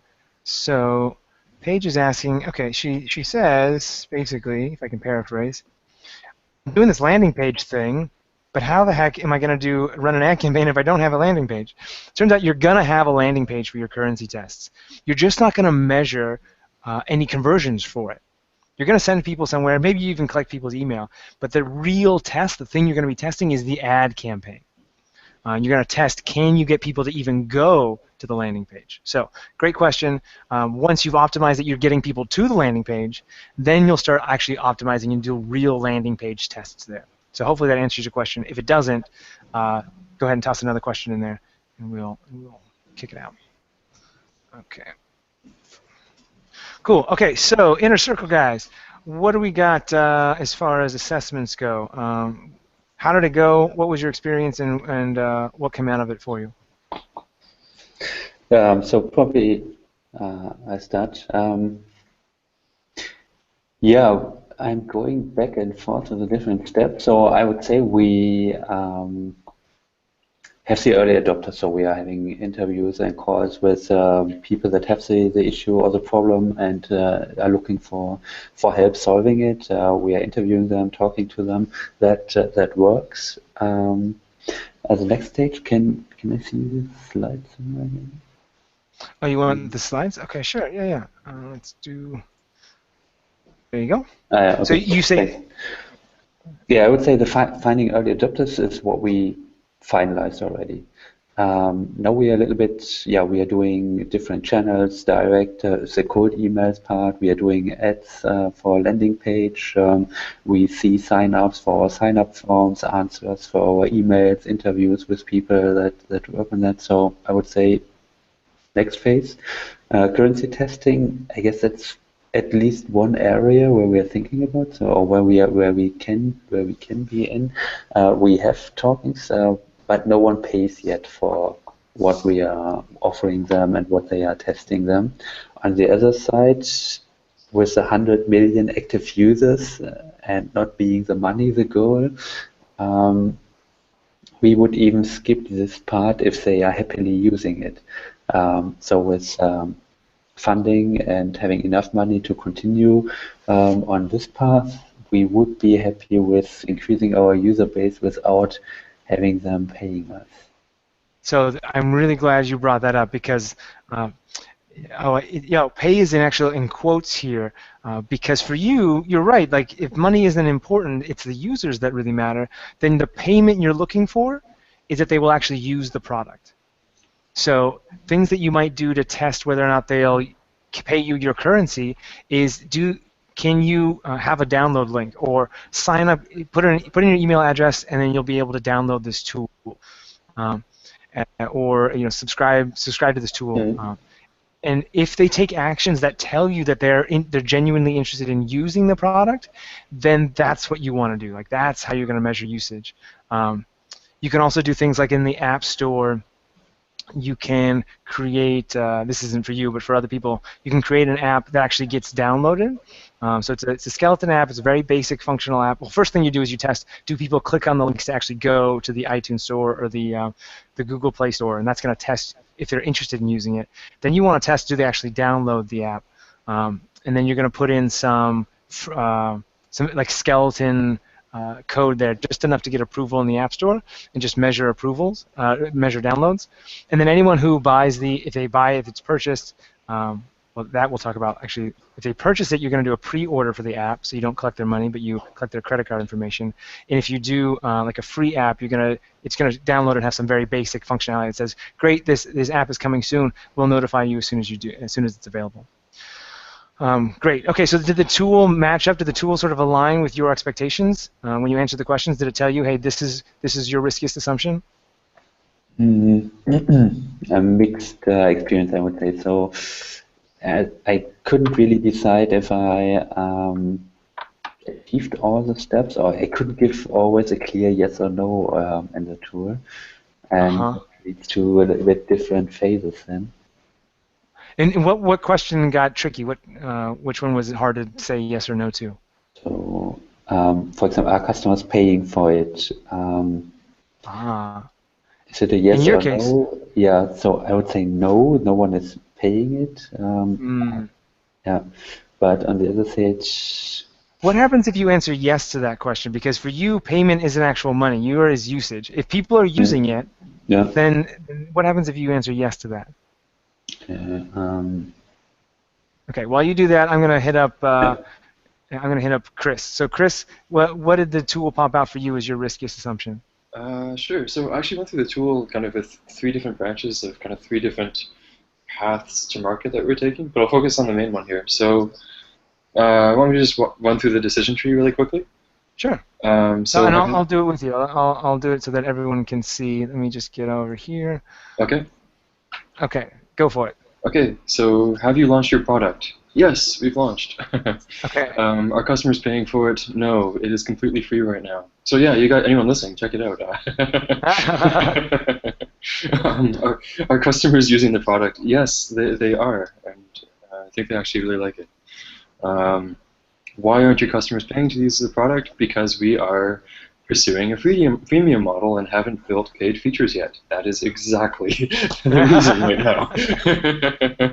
And yeah, I really like what the response that you generated to that was. Your next step, charge customers via pre-orders or letters of intent for future functionality. It's a little bit tricky. I see the conversion rate being really low, but I think we could at least get a few if we said, for future functionality, yeah.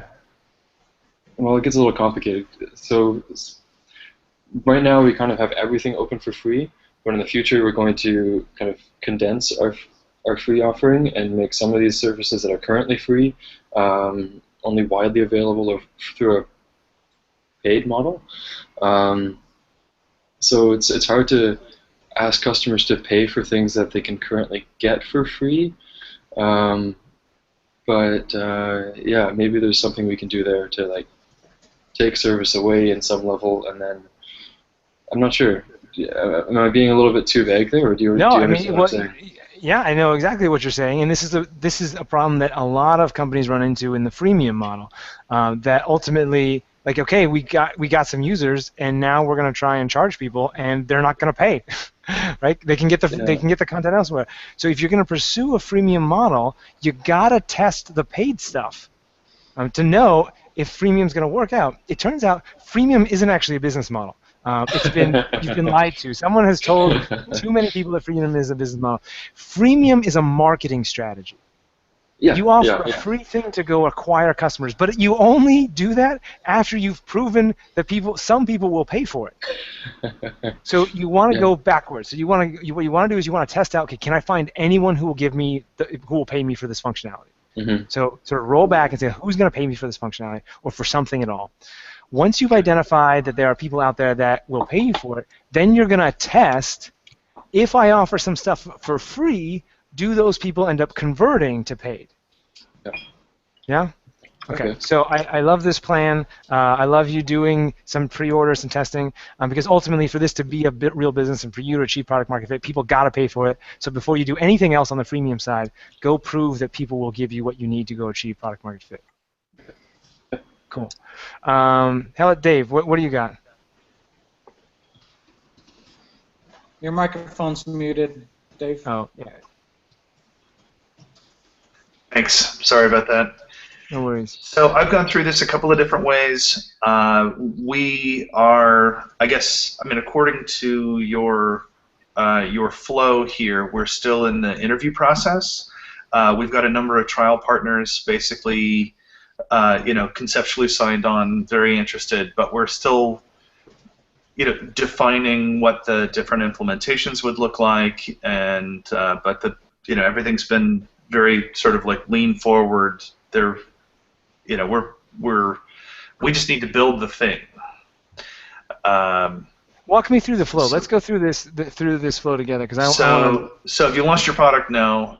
We generated any pre-sales or signed letters of intent, and technically no. Like I don't have the signed commitments yet. I feel solid that probably most of the 4 prospective trial partners that we have lined up are going to commit, because I'm fluent with their pains, and I know that if we build it, they'll run it. And so have we identified a problem that at least 60% of the customers are actively trying to solve? I would say yes. Okay. And if we solve the problem, will we achieve product market fit? Probably, right? So I guess it depends on what the data says, right? I mean, so if I say yes, why aren't we collecting pre-orders or letters of intent? I end up with it's a multiple choice, and all 3 are not correct. So tried but no one bought. We haven't actually tried it yet.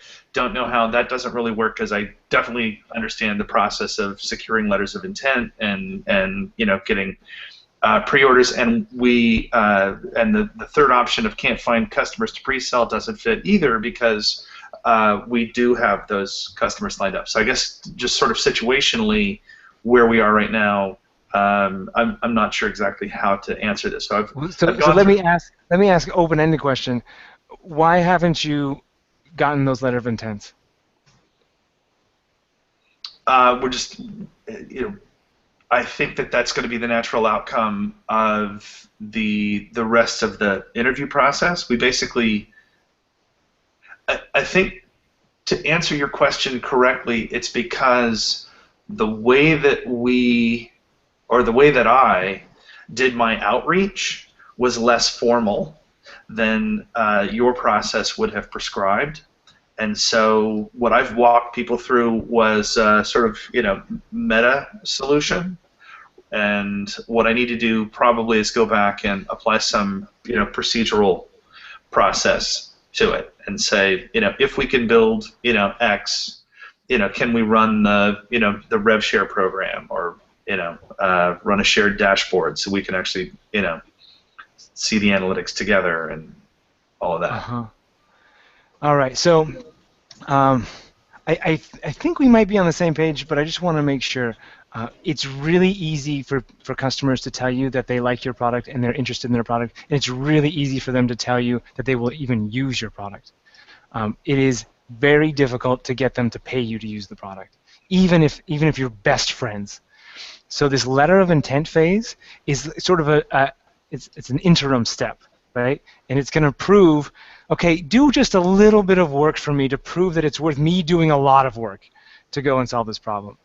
So what would you say if I said, you know what, Dave, I think you should go, and today, the very first thing, the next thing you should do is go write your 4 people or call them up and say, hey, you know what, I'm super excited to build this thing, but before I do, I need to make sure there's a real business here so that I can support you in the long term. Can I send you over a letter of intent that's not legally binding, that just says that, hey, if I deliver these things, you will seriously consider using it, and that you sign it for me. If I recommended that, what would you say to me? I think that's the way to go. I mean, that's kind of where I was sort of leaning, is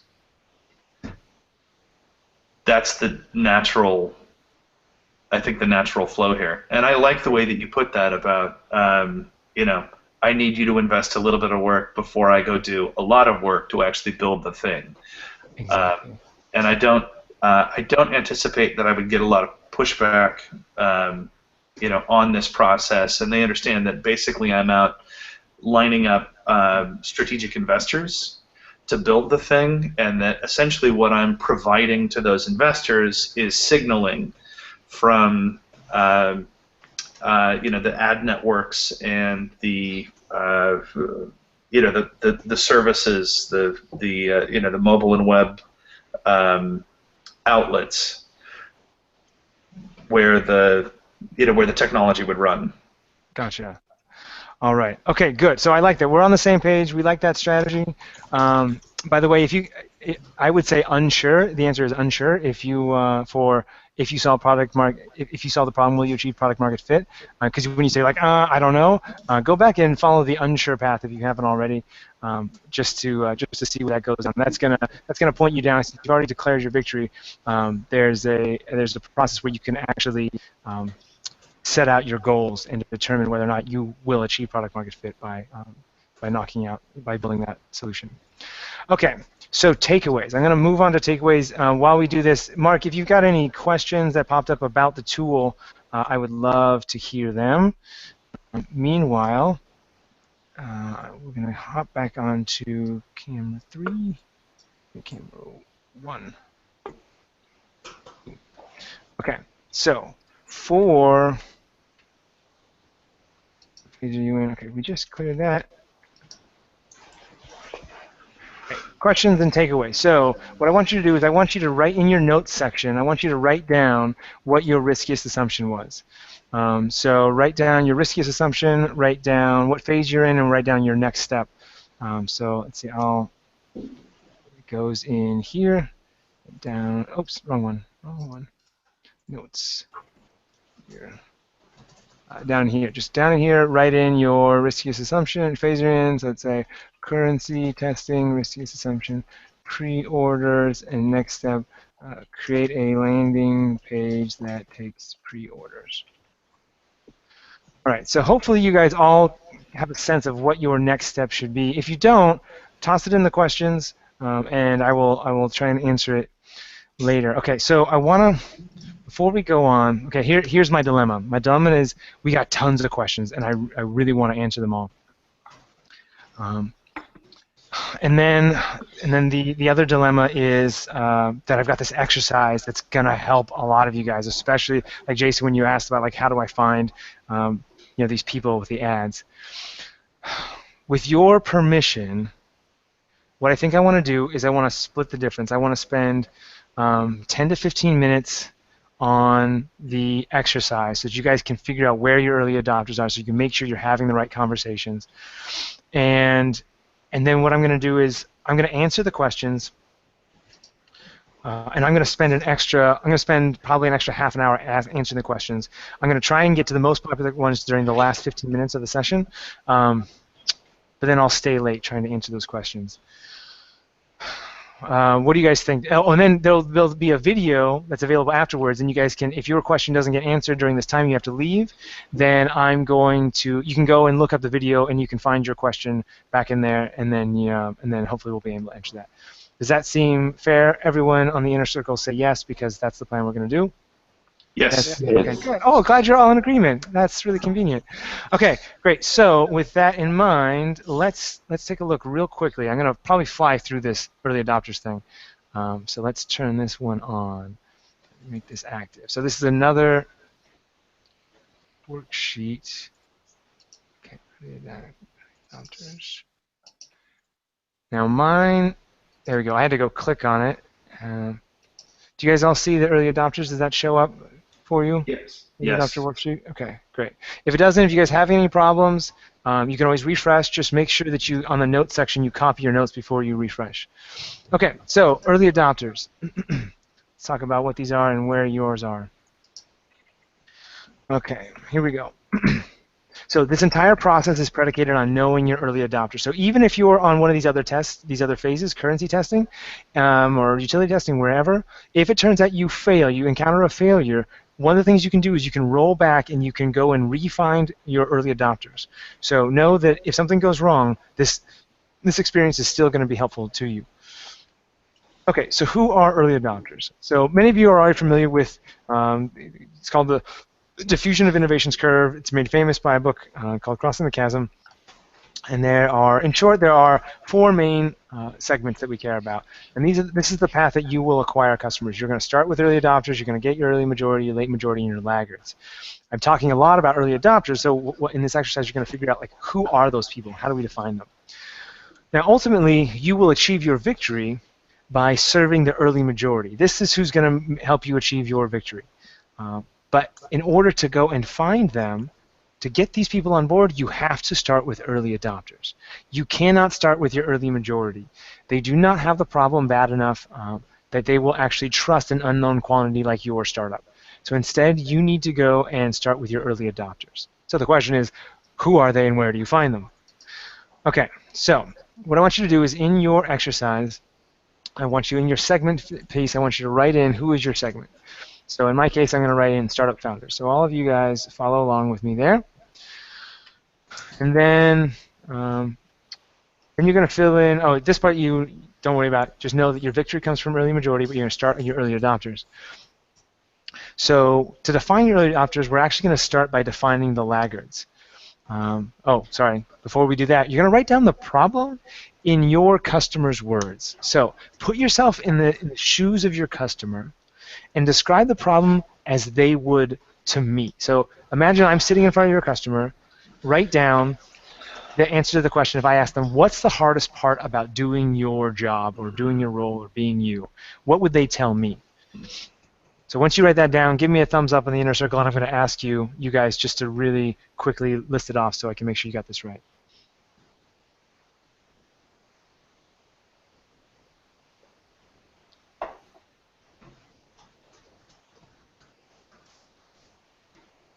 Okay, Chris, what do you got? Unmute yourself. Yeah, there we go. Okay, found the mute button. I said I want, as a customer, I want to preserve, share, and experience my old printed photos. Okay, so that's a want. Yep. And that's a great example of a want, but it's not a problem. Okay. So talk to me about. I mean, you're really close. Yeah. All you need to do is. Yeah. Go ahead. Go ahead. Yeah. So all you need to do is think about what emotion are they experiencing that's going to cause them to want to do those things. Okay. So I guess each of those is a different emotion. I want to preserve my old photos because I'm afraid of losing them. Yes. I don't really want to sell to that fear though. I'd rather sell to the other ones. Okay, so let's just focus on that one right now. Yeah. So you don't want to sell to the fear. Okay, so the fear is you don't want to lose your own photos. Okay, that's the emotion that's sort of running through their brains. You don't want to sell to that fear. Okay, so let's break that down into two pieces. Number one, ultimately, if that's the emotion that your customers are experiencing, you will not be able to help selling to that fear, even if you don't invoke that fear. That is the emotion they are trying to resolve. Yeah. Okay, so we can separate those two. You don't have to. You can market however you want, but you have to understand the real emotion that they're trying to resolve. So what we want to talk about here is the real emotions that they're experiencing, the real problems they're feeling. So great example. And I'm going to recommend, for the sake of this exercise, that you just start with that one problem. Okay. Because you mentioned that you had. Oh, go ahead. Can I give you just a quick thought on that? I Sure. think that the fear in this case is one motivator, but a much more effective one will be if we can get the customer excited about reliving these old memories and sharing them with their family, and kind of, basically, I think there's a lot more potential in tapping into that joy of experiencing these as opposed to the fear of losing them. But, yeah. Fair enough. Okay, so you may very well be right, but unless there are people that are actively trying to seek joy by remembering memories, it's not going to matter.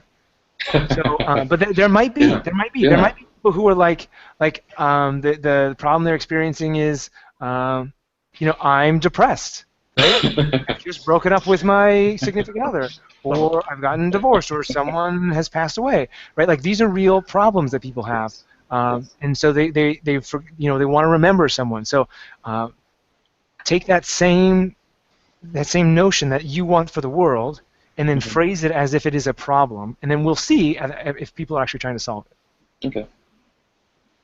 Cool. Okay, one more. So Jason, give me the problem in your customer's words. I don't feel confident enough to take on a project after watching online how-to videos and reading forums.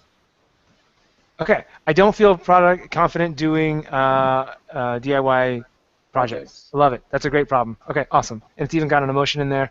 Perfect. Wonderful. Okay, Dave, you guys need any help with yours, or are they good? No, I'm good. Okay. Good. Okay. So there's our problem statement. Now, the way you measure what bucket a customer falls in is their relationship to the given problem. So what we're going to do is we're going to define each of these terms, these four segments, and we're going to define them based on their relationship to this problem. We're going to start with the laggards. The laggards are people who fall into your customer segment but do literally not have the problem at all. They just don't have the problem. So in my case, a laggard might be, it's a startup founder who is, and the problem I talked about is they say, I'm not sure how to apply lean startup. So is there a startup founder out there who doesn't have this problem? Absolutely. Like a serial entrepreneur who has a successful company who already knows how to do this stuff, they don't have this problem. They are a laggard to me, right? They will be the last people to ever that I can ever solve a problem for. Because they're a person who does not have this problem, they don't know that they have a problem, and they're not paying to solve it. So on your worksheet, go in and I should be able to show. Yeah, go in and you should be able to click on your boxes, and you should be able to type in X's and for each of those. Okay. Any questions about laggards? Let's make sure that we can come up with laggards for both of yours. Okay. So I'm going to say. So for Jason. Your segment's presumably DIYers, right? Yeah. Yeah, okay. So I'm going to say someone who doesn't have the problem is someone who's been a DIYer for 20 years. Does that sound fair? Yeah. Yeah. You don't actually have to write them down, but I just want to make sure that it makes sense that there is a laggard. What about you, Chris? Do you have a sense of the people who are out there who don't have this problem at all? Yeah, I mean, there would be people who don't have old photos, but then maybe... Perfect, done. Got it. Yeah. Got it. Nailed it. Okay, as long as the concept makes sense, Yep. There are people in your segment who are laggards and who are simply are not your customers at all. Okay, late majority. What distinguishes the late majority from the laggards is that these are people who actually have the problem. The difference is, the reason why they're not early majority is because they don't know that they have the problem. So if you've ever felt like, hey, I need to educate my customers that they have this problem, I need to tell them that there's this joy in the world that's out there and they could go and see that, that's because these are people who fall into your late majority. So go put in yes or an X or no or whatever you want for this column. And in my case, a late majority, this is someone who's a startup founder who has the problem. They aren't sure how to apply lean startup, doesn't know they have the problem. This is someone who's going around talking about how they're building their MVP and they're just about to launch, and that's going to be their first experiment. This is someone who's just read the Lean Startup, someone who has just filled out the business model canvas for the first time. They have this problem. I know that they're going to have this problem, but they don't know that they have the problem yet. So there's no point in me trying to tell them that I can solve their problem because they don't even know that they have the problem. All right. Next up, early majority. Someone's in the early majority if they have the problem, if they know they have the problem, but they are not paying to solve the problem. And remember, paying can be actual money, or they're actually using or taking some action that you need to achieve product market fit. So in this case, your early majorities, these are people who, like I said, they have the problem, they even know they have the problem, and they may even be taking some action to try and solve it, but they're not paying what you need to actually achieve your victory. So in my case, this is someone who's like, okay, yeah, I'm having trouble applying Lean Startup, but maybe, so maybe they're reading blogs about it. Maybe they're signing up for free email courses. Maybe they are going to a Lean Startup Circle meetup. These are all experiences that tell me that they know they have a problem, but they're not paying to solve it. They're not doing the thing that I need them to do for me in order to achieve my victory. So let's do you guys. So let's do Chris. So how would you know that someone is an early majority, they have the problem, and they know they have the problem, but they aren't paying to solve the problem? I would say, actually, maybe I'm getting to the early adopters, but there's some people who have old photos, and every now and then they scan a few of them, like using a physical scanner. It's a very long, tedious process. But they're not paying anyone to do it because they don't want to right now. They could. Okay, that sounds like someone who has the problem. What tells you that they know they have the problem, that they know that it's tedious? Oh, they know that it's tedious because they have, say, multiple thousands of photos, and it takes them days to do, 20 or to do 100. What if they don't mind? A lot of them do. So let's say that. How do you know? Yeah. I've spoken to a few of them, but how would I? But what do they do? What? Yeah. What do they do? They use your product. Okay. You've got a freemium product now, yeah, right? Yeah. Yeah. So your users are all early majority. Yeah. Okay. Right. These are people who are taking steps to try and solve the problem. You can tell they have the problem. They know they have the problem. They're using your product, but they're not paying you, right? They're not doing the thing that you need to actually achieve your victory. So you're doing a great job. You found your majority. You parachuted over the chasm. All right. Unfortunately, now I just need to maybe collect some money on that. into the chasm. Yeah. Okay. Okay. So that's a great example. So let's talk about the actual early adopters. What we want to find are the people who have the problem, who know they have the problem, and they're paying to try and solve the problem. So they're actively trying to solve this problem. Those are who our early adopters are. That's who you're going to find. That's who you're going to interview. Okay. So with that in mind, my example in this case, what you're going to do next is you're going to actually fill out the behaviors below. So the behaviors below, this is the exact process that Chris and I just went through. You're going to work through those behaviors. Like, what things are people doing that tell you that someone is actively paying to solve this problem? So in my case, someone who is paying to solve this problem is they're going to a Lean Startup Machine event. That's a paid event. They're paying for online courses. Now remember, my victory is predicated on someone paying me money. If your victory is predicated on usage, then payment may simply be that they're using a different product or finding another solution, so it can be free. Okay, but going back to mine, so they're paying for online courses. They are going to Lean Startup Conference, which costs money. Making calls on Clarity that costs money. Buying Ash's book, etc. So fill out, what I'm going to do is I'm going to let you guys fill out this piece on your own, and I'm going to tell you what to do next, and then I'm going to hop back and answer some of these popular questions. Okay, so go ahead and fill those out. Make sure you have yours. And then once you understand what steps they're taking on their own, you're going to convert those into what we call externally observable behaviors. And that's just a fancy way of saying, okay, so someone is going to solve this problem. Someone's going to a Lean Startup Machine, but how do I know? How do I personally know that they're going to a Lean Startup Machine? I don't have the sign-up list for Lean Startup Machine. I don't have their email list, so how am I going to know? So I'm going to convert these into something that is externally observable. So Jason, this is how you go about finding your early adopters. You turn the behaviors into externally observable behaviors. What actions are they taking to solve the problem, and how will you be able to tell? So I can look at people who are tweeting about Lean Startup Machine. I can look at online reviews for courses. I can look for people who've left feedback on Clarity. I can look at people who've left reviews for Ash's book. And I can look for people who are who've joined Founder Institute meetup group, like many of you guys here, or who've joined Founder Institute. So in our early adopters phase, we're not looking for a bunch of people to do our customer interviews. We're just looking for a handful. So any of these channels can go and work for me. Okay. So I'm going to leave that up for you guys to play around with, but I want to make sure you have at least one externally observable behavior before we end. So keep doing that. I'm going to finish up on these slides, and then I'll check back and make sure we're all good.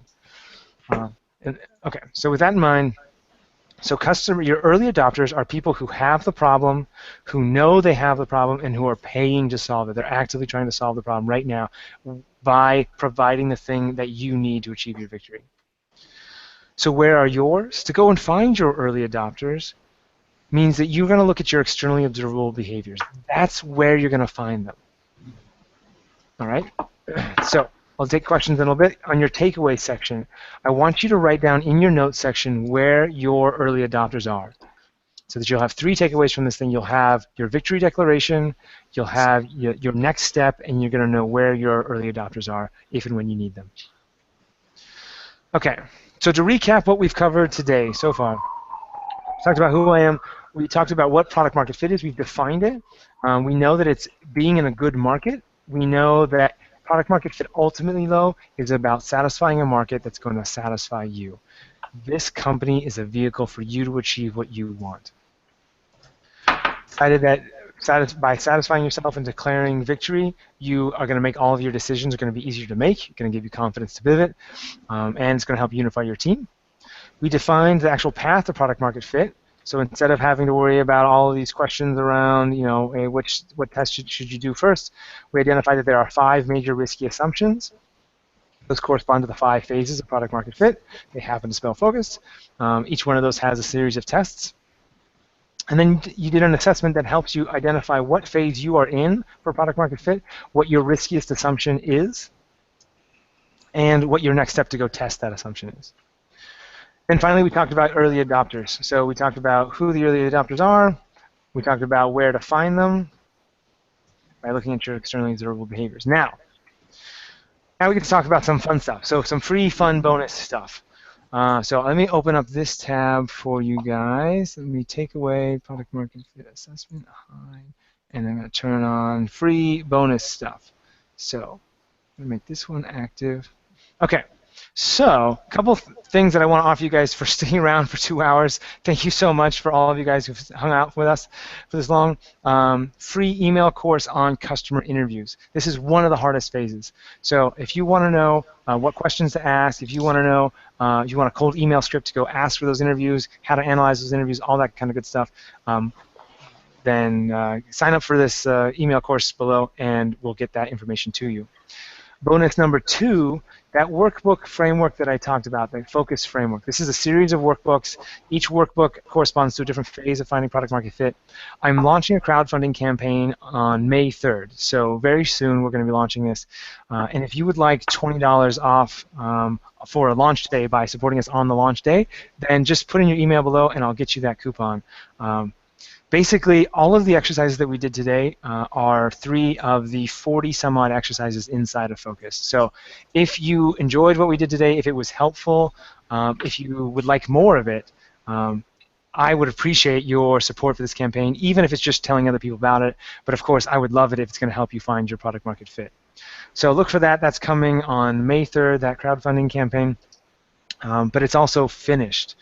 So it's an interesting crowdfunding campaign where you will get immediate access to all of the worksheets and all of the workbooks and everything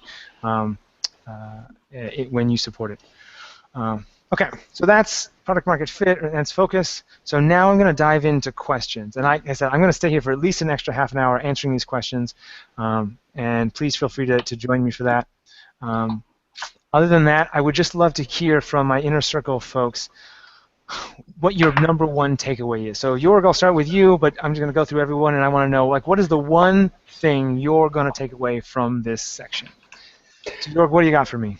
Yeah, the first part was really the fascinating part, and where I really was, it was a little bit. I think it can be eye-opening for the next rounds and sessions and discussions, and really thinking about what the major overall goal, not focusing too much probably on the product and the idea for the solution, but more really looking at the overall goal of the installs, or if it is the money, then the money. Right? Hmm. That's fantastic. Awesome. I love it. I'm really excited that you guys took to the declaring victory exercise so well, and I think it's going to serve you super well.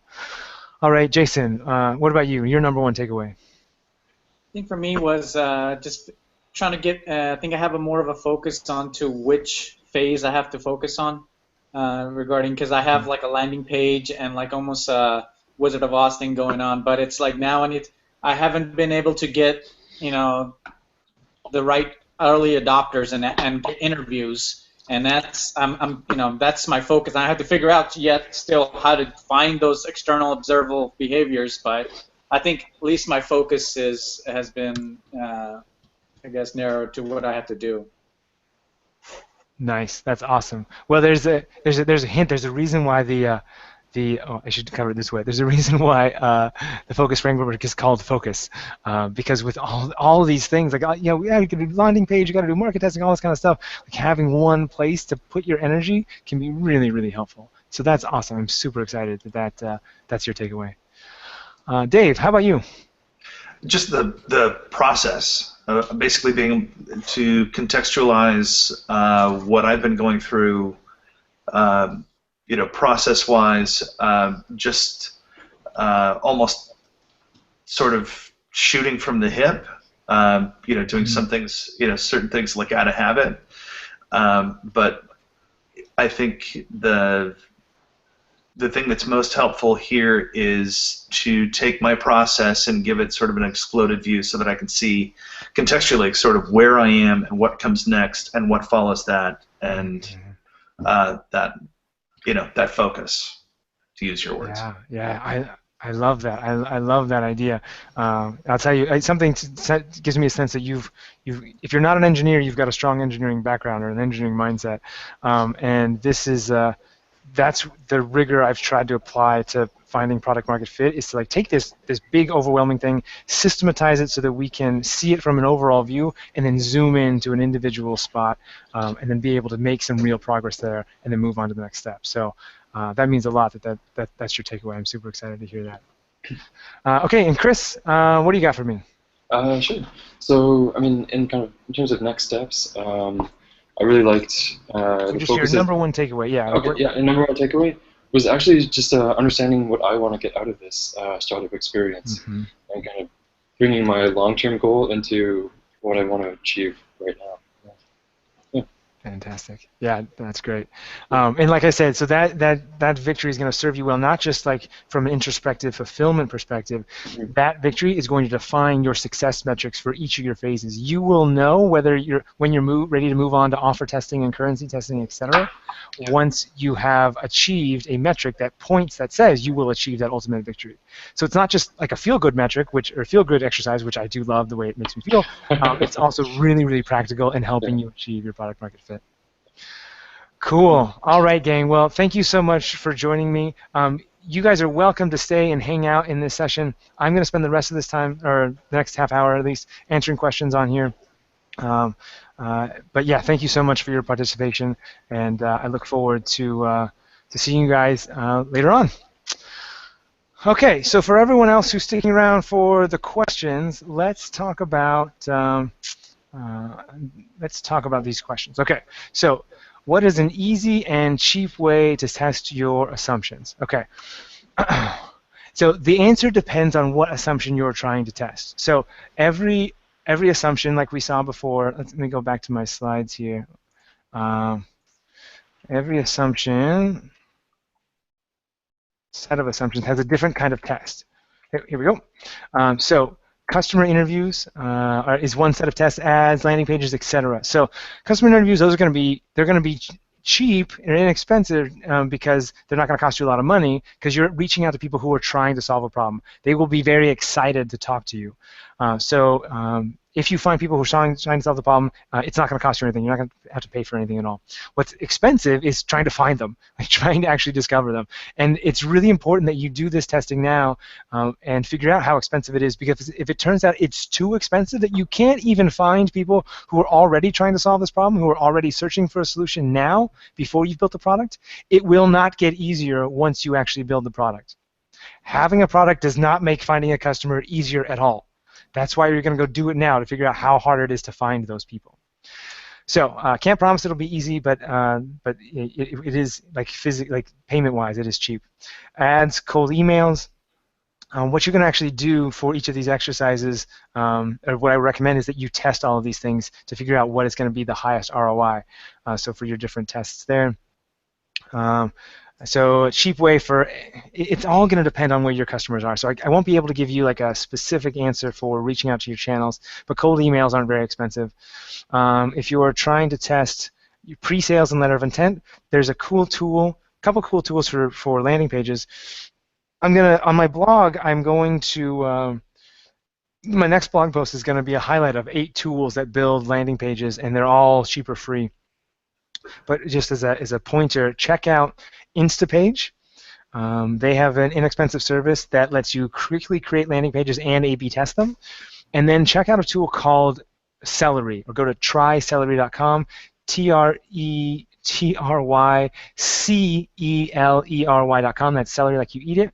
They let you take credit card-based pre-orders, so you collect people's credit card information, but you don't actually have to charge them yet. And so if it ends up that you're not going to build the product, then you don't actually have to take their money and don't have to refund them anything. Letter of intents, that's easy. You're just going to ask people for them. Manual solution, that's the reason why we're doing a manual solution, is because it's way less expensive than building an automated solution. And then the cheapest way to build an automated solution, there's actually a chapter in Focus around how to build a dev team if you don't have one. So let's say you're not a developer and you want to build a product. There's actually some techniques you can use that can help you build up your dev team if you don't have one, and in ways that probably won't cost you a lot of money, because it turns out you probably can't pay them enough anyway. You can't pay market rate for a developer. So what you're going to end up doing is you're going to end up solving a problem for them. So you're going to, just like you do with your normal customers, you're going to identify a problem that your potential co-founders could have, and you're going to see if you can help solve their problem by starting a company with them. So maybe they want to achieve the same victory that you do, and so you're going to approach them with that and see if they want to do that. So that's what I got for the easiest and cheapest ways to test each of these assumptions. I hope that helps. Inner Circle guys, yeah, please, if you're around and you have any follow-up questions based on what I say, just let me know. Otherwise, I'm just going to keep trucking. Okay. Just saying goodbye. How do you know if you're... Oh, goodbye. Have a good one. You too. Okay. Thanks. How do you know if you are investing in the right product market? Signals to watch for. So you know if you're what you're going to do is you take that victory declaration that we did at the very beginning, and you are going to say, like, this is ultimately what I want to achieve. And then you're going to actually put in little milestones along the way that tell you if you're on a path to victory. There's actually an exercise in Focus called Path to Victory. It's a spreadsheet. And you plug in what you ultimately want to achieve, then you plug in a bunch of other numbers like how big your channel is, what you think your conversion rate's going to be, what your price point is, and all this kind of good stuff. And it will actually draw a path for you and tell you whether or not you're on a path to victory. So that's how you know if you're, those are the signals to watch for. Are your experiments leading you towards an ultimate victory outcome? Okay, so you can do that yourself, or like I said, there's a kind of spreadsheet that's going to help. Okay, so how and where do you look to build your team when you're a startup and not making any money? Oh, this is great. Look at that question. So the way to build your team is to solve problems for your teammates. Just like you do for your customers, the way that you serve anyone, the way that you get anyone to do what you want to do, is that you help them do what they want to do.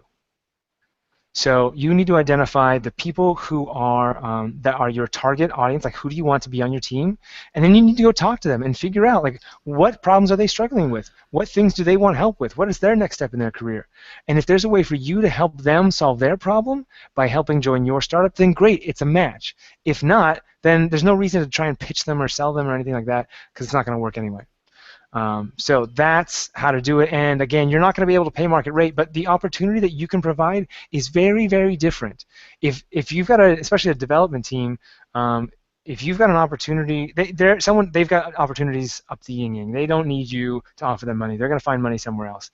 What you can offer is the ability to have autonomy, to make their own decisions, the ability to have financial freedom. So while they can make a paycheck, ultimately what you're potentially promising is a way for them to get on the ground floor and a way to find financial independence.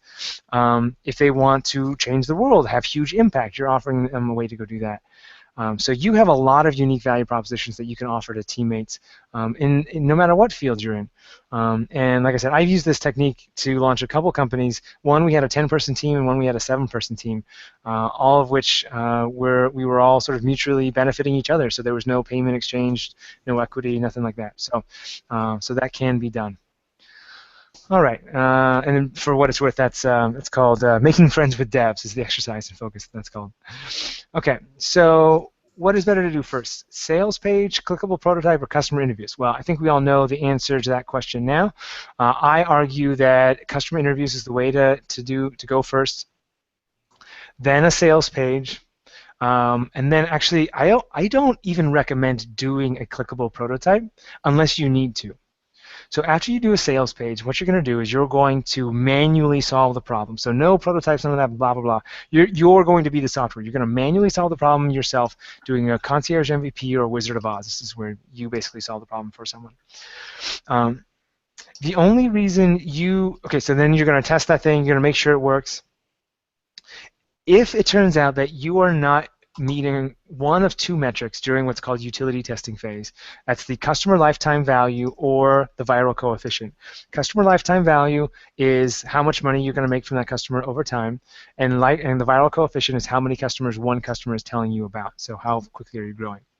If either of those two metrics are not on their path to victory, then you're going to go and make some changes in your manual solution. So you're going to measure the lifetime value. It's like, oh, I'm not quite there yet. You're going to make some tweaks and changes. Then you're going to go and integrate any changes you need to go achieve. Make sure you're on that path to product market fit. Where the clickable prototype comes into play is when you're making that transition from utility testing, from manual solution into the automated solution. You can do some basic usability tests to make sure that as people migrate from your manual solution to your automated one, it kind of makes sense. But that's a real usability issue, and like I said, that's long term. You're going to push that way, way down until you validate it, that people can pay, that you can find them, and that you can actually solve the problem. All right, so gonna hide that bad boy. Okay, we'd love to get help on how to best obtain feedback from early stage users. So use the externally observable behaviors exercise to identify where your users are, your customers are. And then you're going to use this cold email technique or cold outreach technique where you're going to basically say, hey, I'm a startup. I am trying to solve the problem that they are actually starting, that you're actively trying to solve. Can I get 15 minutes of your time so that I can understand how to best solve this problem? At this point, I'm not looking to sell anything. I'm just looking to ask you a few questions. So it's a great way to disarm people because you aren't trying to sell anything at this point. During your interview, you're just going to ask them about themselves and their problems. So yeah, identify where they are, then make an outreach email where you are going to offer to solve their problem. Okay. Justin, quick question regarding that. Sure. What you just mentioned, and you mentioned not to do ads, before you're doing customer interviews. And what if, one of my externally observable behaviors are people searching on YouTube for a how-to video, like how to do something. Mm-hmm. So for me to actually even get in contact with these early adopters, hoping that those are the ones, and is to do an ad. Like how else could I reach them without anything else, like you have mentioned? Great question. So I love that you're thinking about YouTube as a channel. Where I would go first is people who are leaving comments on the YouTube videos. These are people who we know are watching and are engaged and are actively like participating in the community. Your early adopters don't need to be a huge segment, so you don't have to go get a bunch of them. You only need to talk to at the very beginning. You just need to talk to 5. So just find a way that you can talk to 5 of these people. Comments, I think, would be a great way to go. What do you think? No, that actually sounds good. Buy Yeah, that? I didn't think about that. Cool. Awesome. Eventually, when you're offer testing, then you can try the actual ads. But for right now, to keep it easy, cheap, and fast, just go with the comments. Okay. What is your opinion on starting up alone in a field where you don't have deep domain expertise? This can be very difficult, but it's something that absolutely can be done as long as you're passionate about serving the customers, not the field. So ultimately, at the end of the day, your job is to help other people achieve the emotion that they are looking for. So if you are, let's say you're going to go into the oil and gas industry and you're going to go do something there, but you're not passionate about the field, but you really, really care about oil rig workers, then that's going to be just fine. As long as you're passionate about the group of people, you are going to be set up for success. But if you're not passionate about the group of people, it's going to be really tough to sort of find enough motivation to really get in-depth into that field. But it can be done. But at the end of the day, it's the people that in the field that matter, not the actual field that matters. Okay. This might seem like a tricky question. How to stay and compete in the market you started, but competition is starting to kill your presser by lowering prices. I see this quite a bit, actually. I was working with a large organization that basically did steel manufacturing, and they were seeing that their competition from China was eating their lunch. They had built some really innovative stuff a long time ago, and now they're finding that they just can't compete. The market is coming in, and there's just nothing for them to do. Yeah. So what this means is that you no longer solve your customer's biggest problem. Their biggest problem is now, how do I do whatever your product does for cheaper?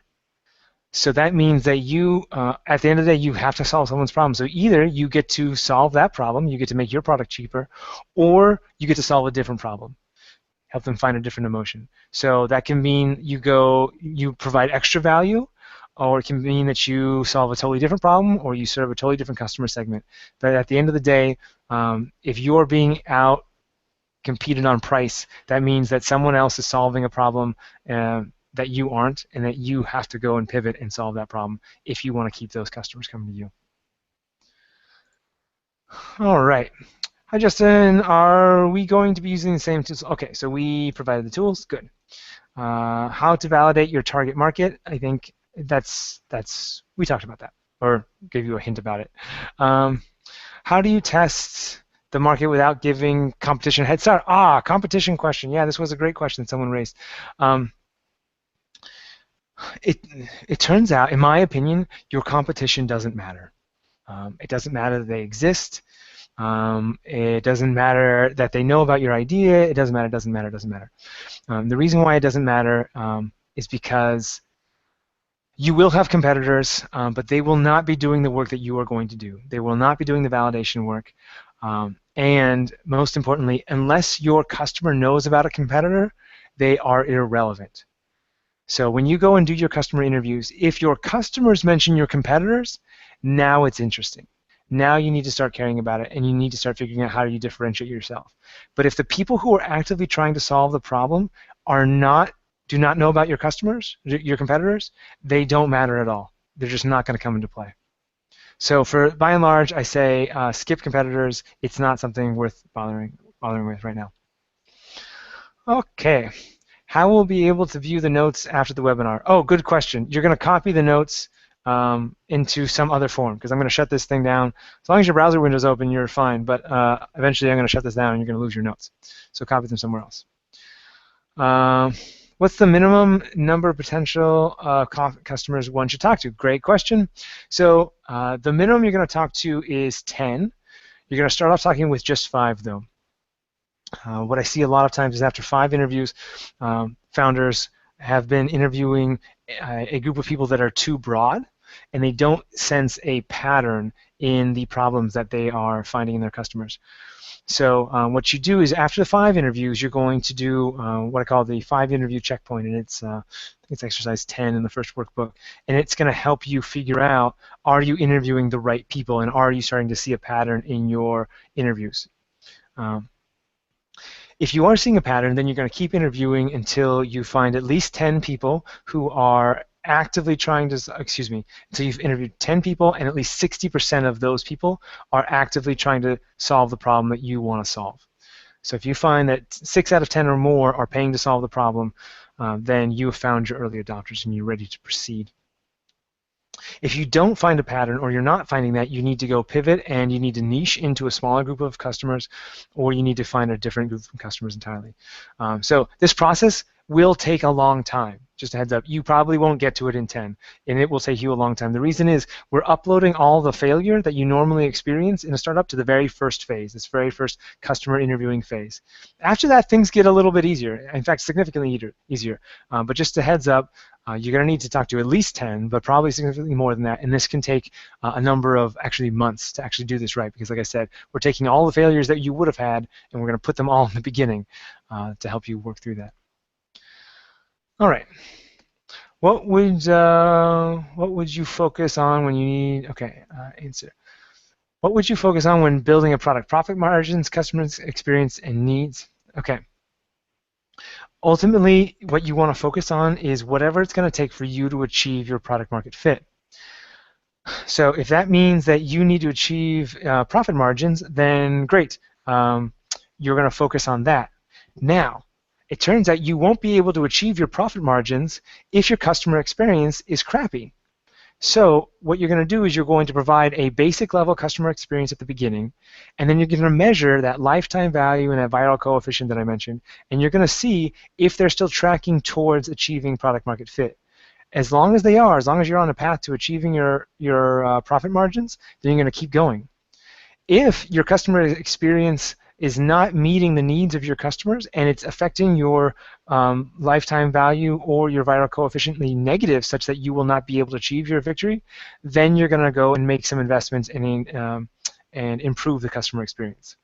So ultimately, you're going to focus on your long-term victory goal, and then you're going to use the customer experience and your needs to help you achieve those goals.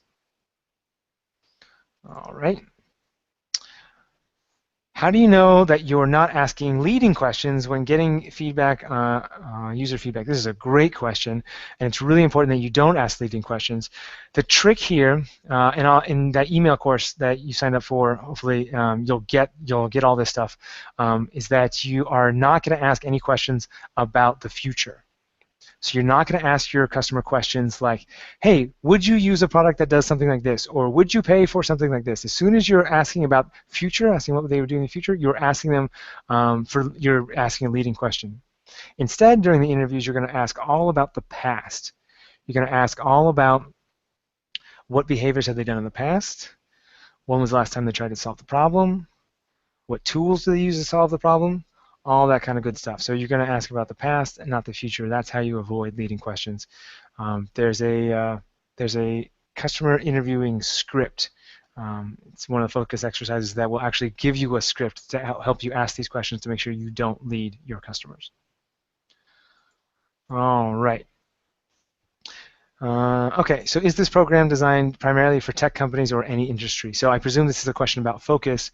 The answer it is ubiquitous. So you can use it for any startup. I know people who've used it for service-based startups. I knew psychologists who have used it very successfully, jewelry makers. So you can use this technique and process for any startup. A lot of the language and examples are geared towards tech startups, but it is applicable to any startup out there. Great question.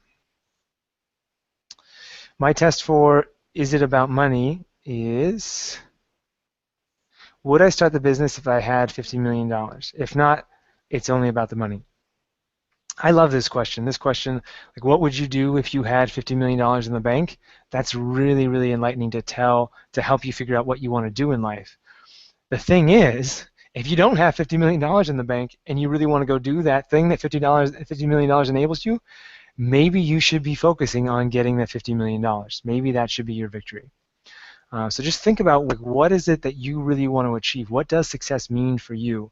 And then write a metric that, that represents that. All right. Are you going to share this recording? Yes, I will share this recording.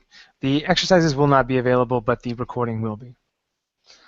Okay, how do you find the right talent for early stage startup? Okay, so I kind of talked about this. It's a combination of solving their problems and then making sure that your victories align. If you do those two things, you will find at least talent that is sort of emotionally invested with you. As far as finding a great skill set, I'm going to leave that for another webinar. Okay, I have a project idea to offer Q&A services on an online platform, but I have no team to develop it. My question is how to find team professionals interested. Okay, so I answered that question earlier, how to find your dev team, and like I said, in focus, this is how to make friends with devs. It's an exercise on how to do this. Okay, so I live in Costa Rica, so it's very small but diverse market.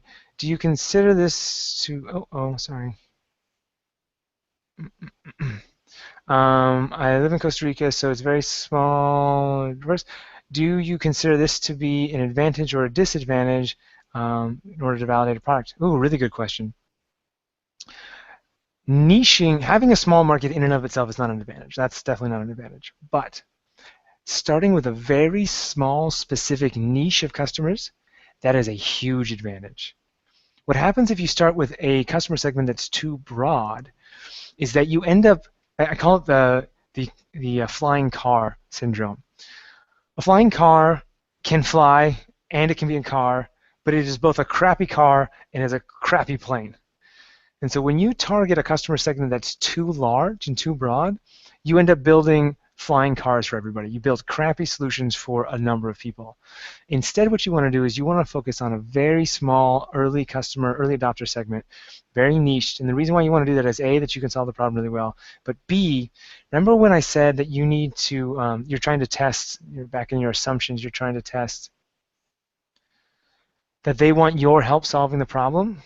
The way that you get yourself in touch and resonating with a customer segment is by niching very tightly to them to speak directly to their issues and their concerns.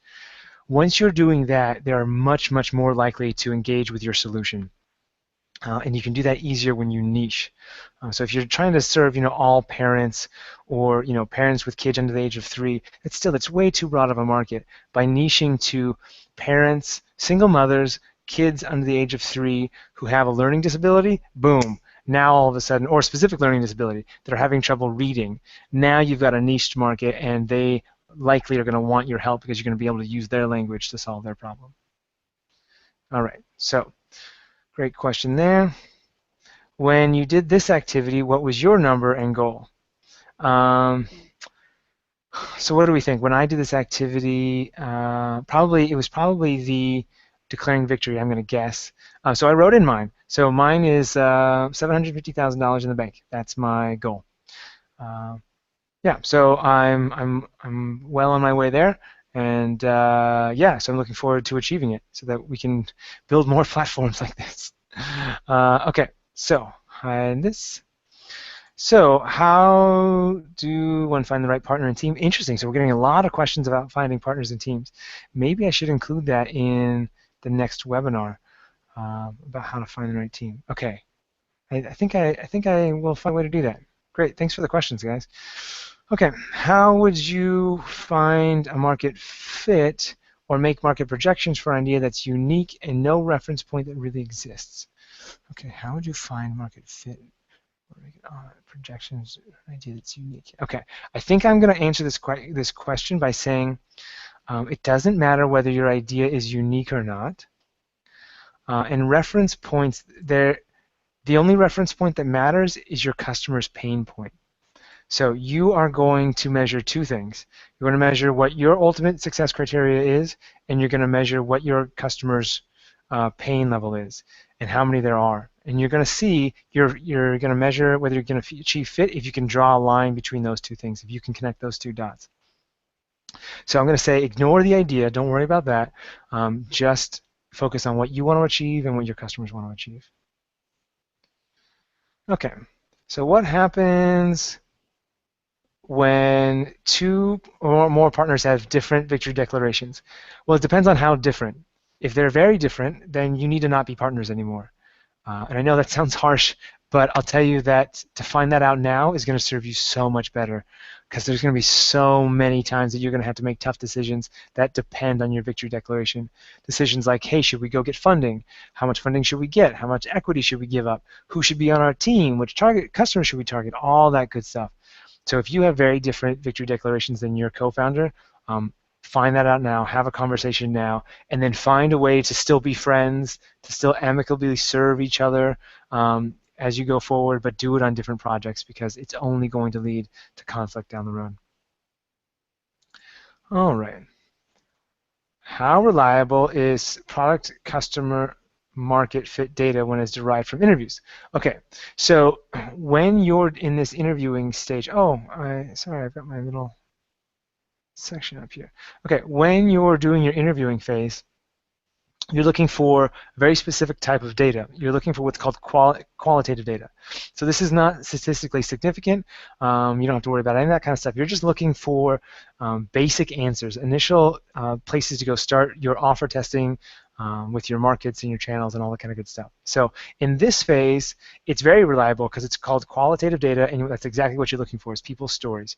You're going to ask them questions about their past. It's going to make them very difficult to lie or make things up, and they're not going to be motivated to do it anyway. So it's going to be very trustworthy data. When you move on to offer testing, this is when you switch to quantitative data. This is where you're going to test whether the data that you heard in your qualitative interviews is actually statistically significant. So this is where you go and measure how trustworthy this data is on a larger scale. All right. Okay, so I've got about 5 minutes left, so I'll answer as many questions as I can in the next 5 minutes. What if I don't know who to help yet in declaring victory? Oh, great question. Don't worry about it. If you don't know who to help, that's just fine. There's actually an exercise in Focus. It's exercise number 2. It's called idea generation. And the trick with idea generation is that it's actually not idea generation at all. It is problem generation. And it's focused around what customers you want to serve. So in that exercise, I walk you through exactly who to go and what process you can go to figure out who you want to serve. So you'll think about what customer segments do you belong to? What customer segments are you passionate about? What customer segments have you belonged to, etc. You'll think about all the different people that you could potentially want to serve. And then once you have that list is what you're ultimately going to determine is who you're going to start testing with. Because I'll tell you, having a customer segment that you're passionate about serving is super motivating and rewarding. All right. How much should you spend on a prototype of a website or an app? So again, a prototype for a website or an app, that's going to come down during this phase, the scaling to fit. So at this point, there's an exercise in Focus for here where you'll actually, it's called What Features to Automate. And it's another spreadsheet that you put in the potential ROI, what's your return on investment for implementing this website or feature. And so how much you're going to get back and how much is it going to cost you to build. And that will actually tell you what the ROI is and whether or not you should invest in doing this. So the answer to that question is going to depend on what your path to victory looks like and what your customer's total lifetime value is going to look like and how much it's going to cost to build that.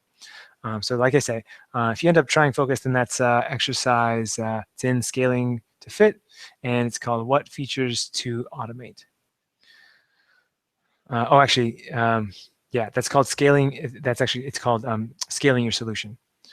Okay, hide. All right, a couple more minutes here. What if people are not actively searching for a solution to the problem? Oh, this is a fantastic question. That means that there's no company here. And again, I know that that's a super blunt thing to say, but if there are people who are not searching for a solution, there's just no way that you're going to be able to build a company here. There's no early adopters. There's no one out there to try your first product, to give you feedback on your product. There's no one out there to tell the early majority about it. If no one's searching for a solution to this problem, I can't tell you how to build this product. even products that are out there that you never thought anyone would want, Facebook, Instagram, iPhone, you probably weren't the early adopter for that. There were other people out there who were early adopters, and you were a late majority or early majority, and you sort of came on board. So virtually every product I know of is solving a problem out there for someone who is already trying to solve it.